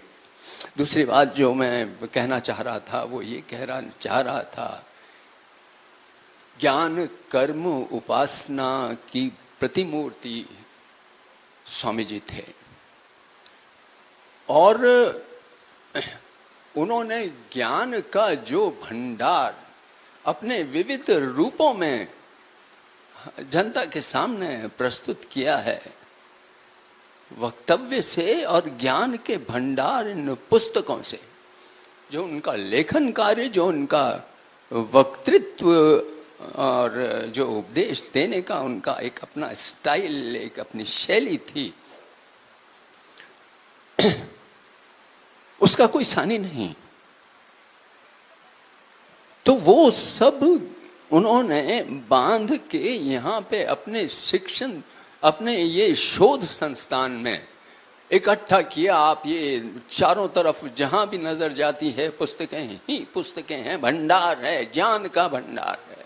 इस ज्ञान के भंडार को सुरक्षित रखना ये हमारी एक बहुत बड़ी चुनौती है और उस पे हम कार्य कर रहे हैं। एक दूसरी चुनौती थी इस भवन को खड़ा रखने की।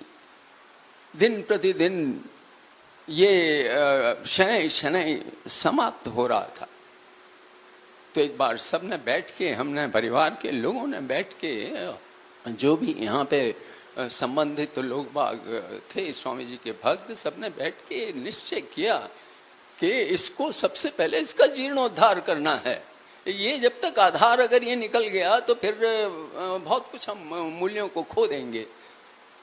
तो ये एक हमारी अपील गई, हमने एस्टिमेट लिया और ये पता लगा कि ऐसे काम के लिए जो फौरन ही हमें करना है, त्वरित गति से करना है, वो है जो इंजीनियर को बुला के आइडेंटिफाई किया सारी उन बातों को, क्या क्या चाहिए, क्या क्या करना है, और उसका हमने बजट किया।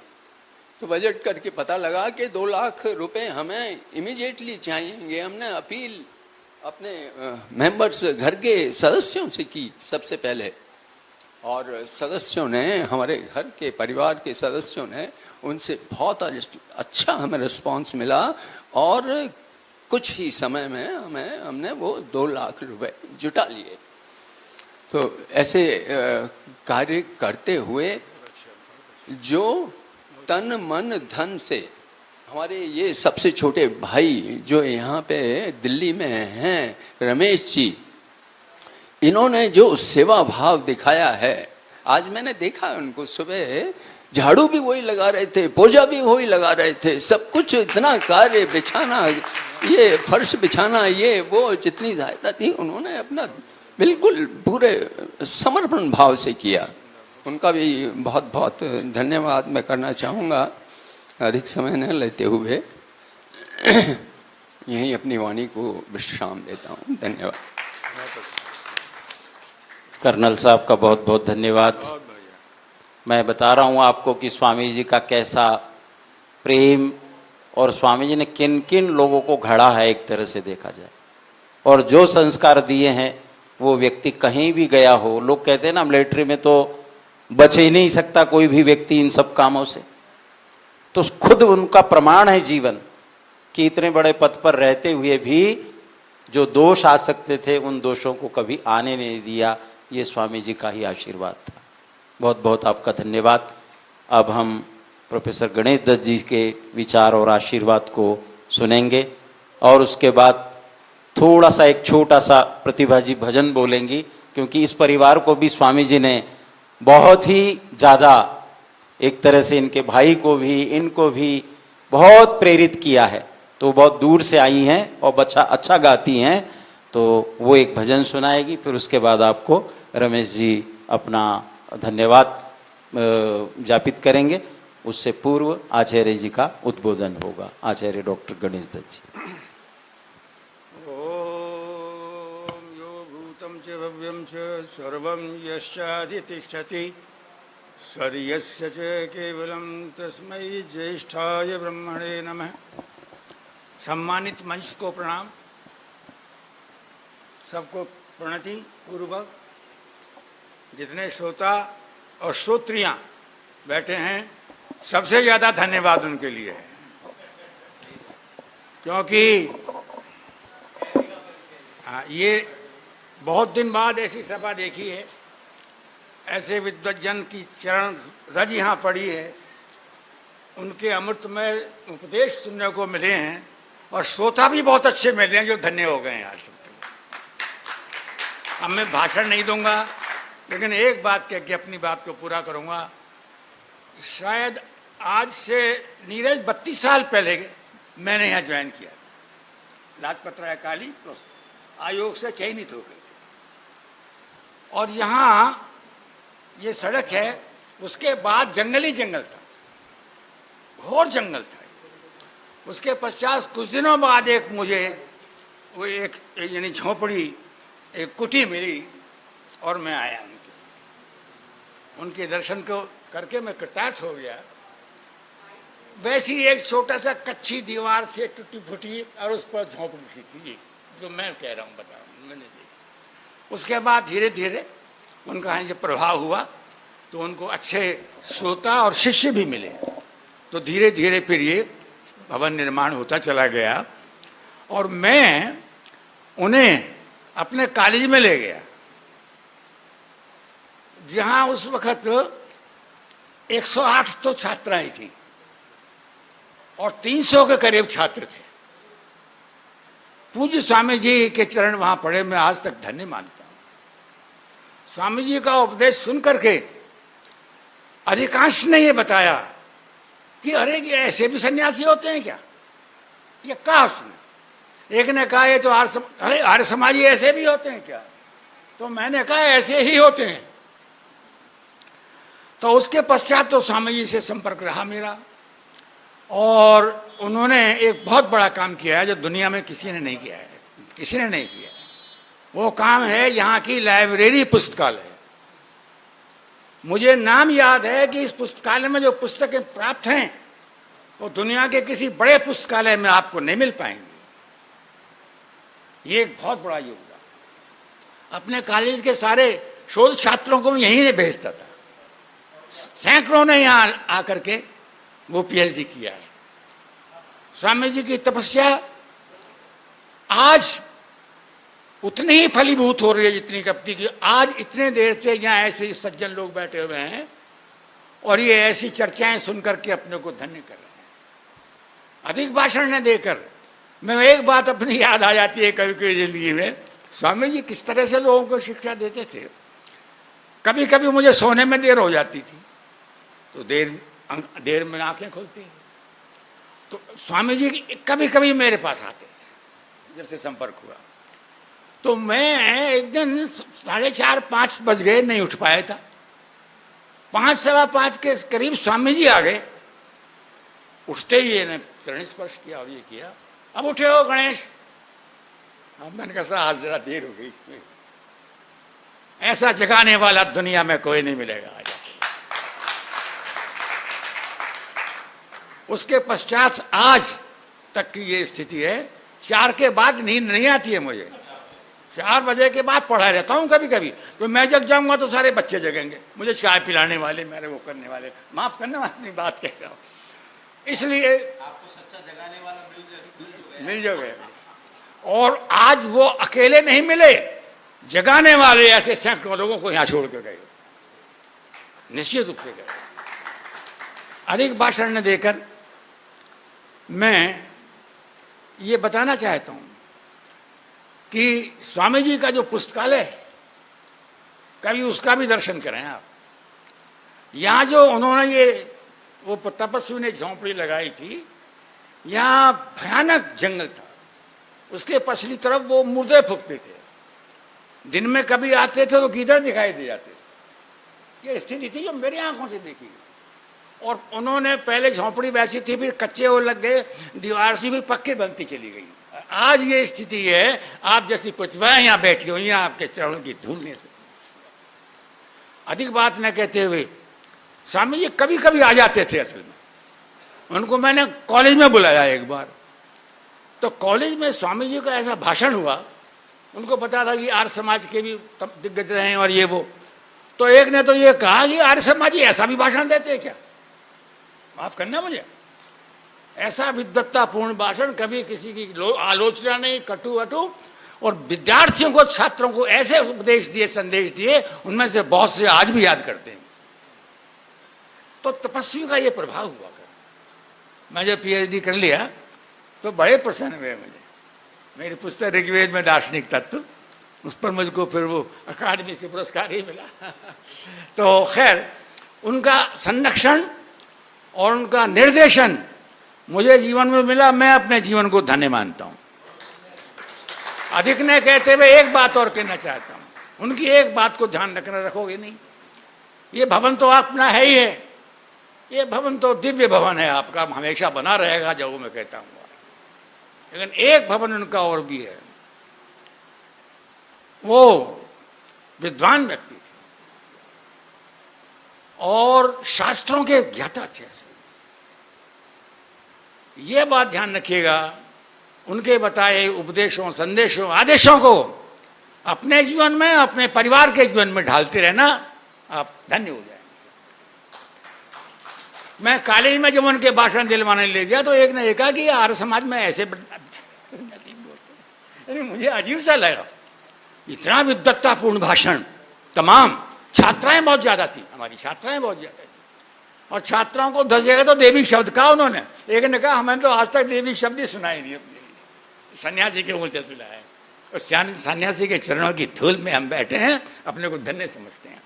अधिक ने कहते हुए कि आप हमेशा यहाँ समर्पण शोध संस्थान में आते रहें, कभी कभी ऐसे आयोजन वर्ष में तो आप मनाते ही हैं, कभी वर्ष से पहले भी बना लिया करें तो अच्छा रहेगा, उत्तम रहेगा। आप सबको बहुत बहुत धन्यवाद, साधुवाद। और जितने आदर्श उपदेश, जितने आदेश, उपदेश, संदेश आपको विद्वानों से मिले हैं, वो आपके जीवन में सार्थक हो, रोम रोम में सार्थक हो। इतना कहते हुए अपनी वाणी को विराम देता हूं और आप सबको भी प्रणाम करते हुए मैं अब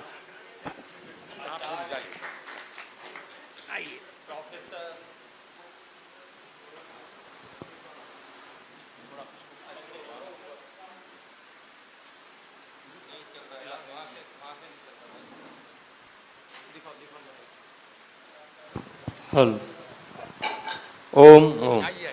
आचार्य प्रोफेसर गणेश दत्त जी, तो उनका स्वागत भी संस्कृत के विद्वान के द्वारा ही होना चाहिए।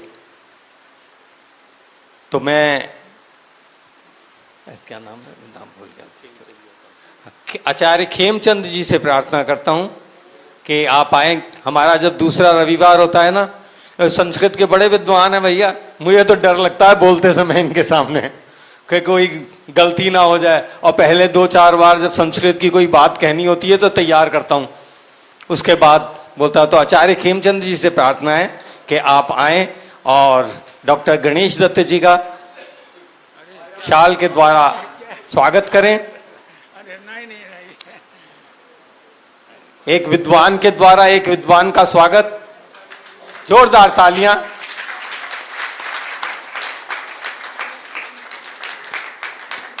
इस बीच में आपको दानदाताओं की लिस्ट सुना देता हूं। समायरा अदिति 500 रुपये, BM वधेरा कालका जी 500 रुपये, कुमारी अद्विका 100 रुपये, ओमवीर सिंह जी, ये ओमवीर सिंह जी हमारे दक्षिण दिल्ली वेद प्रचार मंडल के कोषाध्यक्ष रहे हैं, वो देखें। ओमवीर जी बहुत बहुत धन्यवाद, आप आए भी और आपने दान भी यहाँ दिया। आदित्य आहूजा जी पटेल नगर 1100 रुपये, अनु रेलन कालका जी 500 रुपये, सुषमा पहुजा पटेल नगर 2100 रुपये, रमेश गाड़ी जी कालका जी, हमारे कालका जी आर्य समाज के सालों प्रधान रहे, मंत्री रहे, संरक्षक रहे, गाड़ी साहब अभी भी संरक्षक हैं और अब शीघ्र ही और ऊंची उस पर पहुंचने वाले हैं। उन्होंने 500 रुपये। अनिल अरोड़ा जी दिल्ली 500 रुपये। प्रभा भटनागर भटिंडा 500 रुपये। कमल गाजियाबाद 500 रुपये और आचार्य विद्या प्रसाद मित्र जी ने 2100 रुपये दान दिए हैं। जोरदार तालियां बजाकर उनका सभी दानदाताओं का स्वागत करें। अब प्रतिभा जी से निवेदन है, प्रतिभा खुराना जी से, कि एक भजन हमारे समक्ष रखें। उसके बाद धन्यवाद ज्ञापन होगा, फिर भोजन के लिए आप और हम सब चलेंगे। प्रतिभा जी।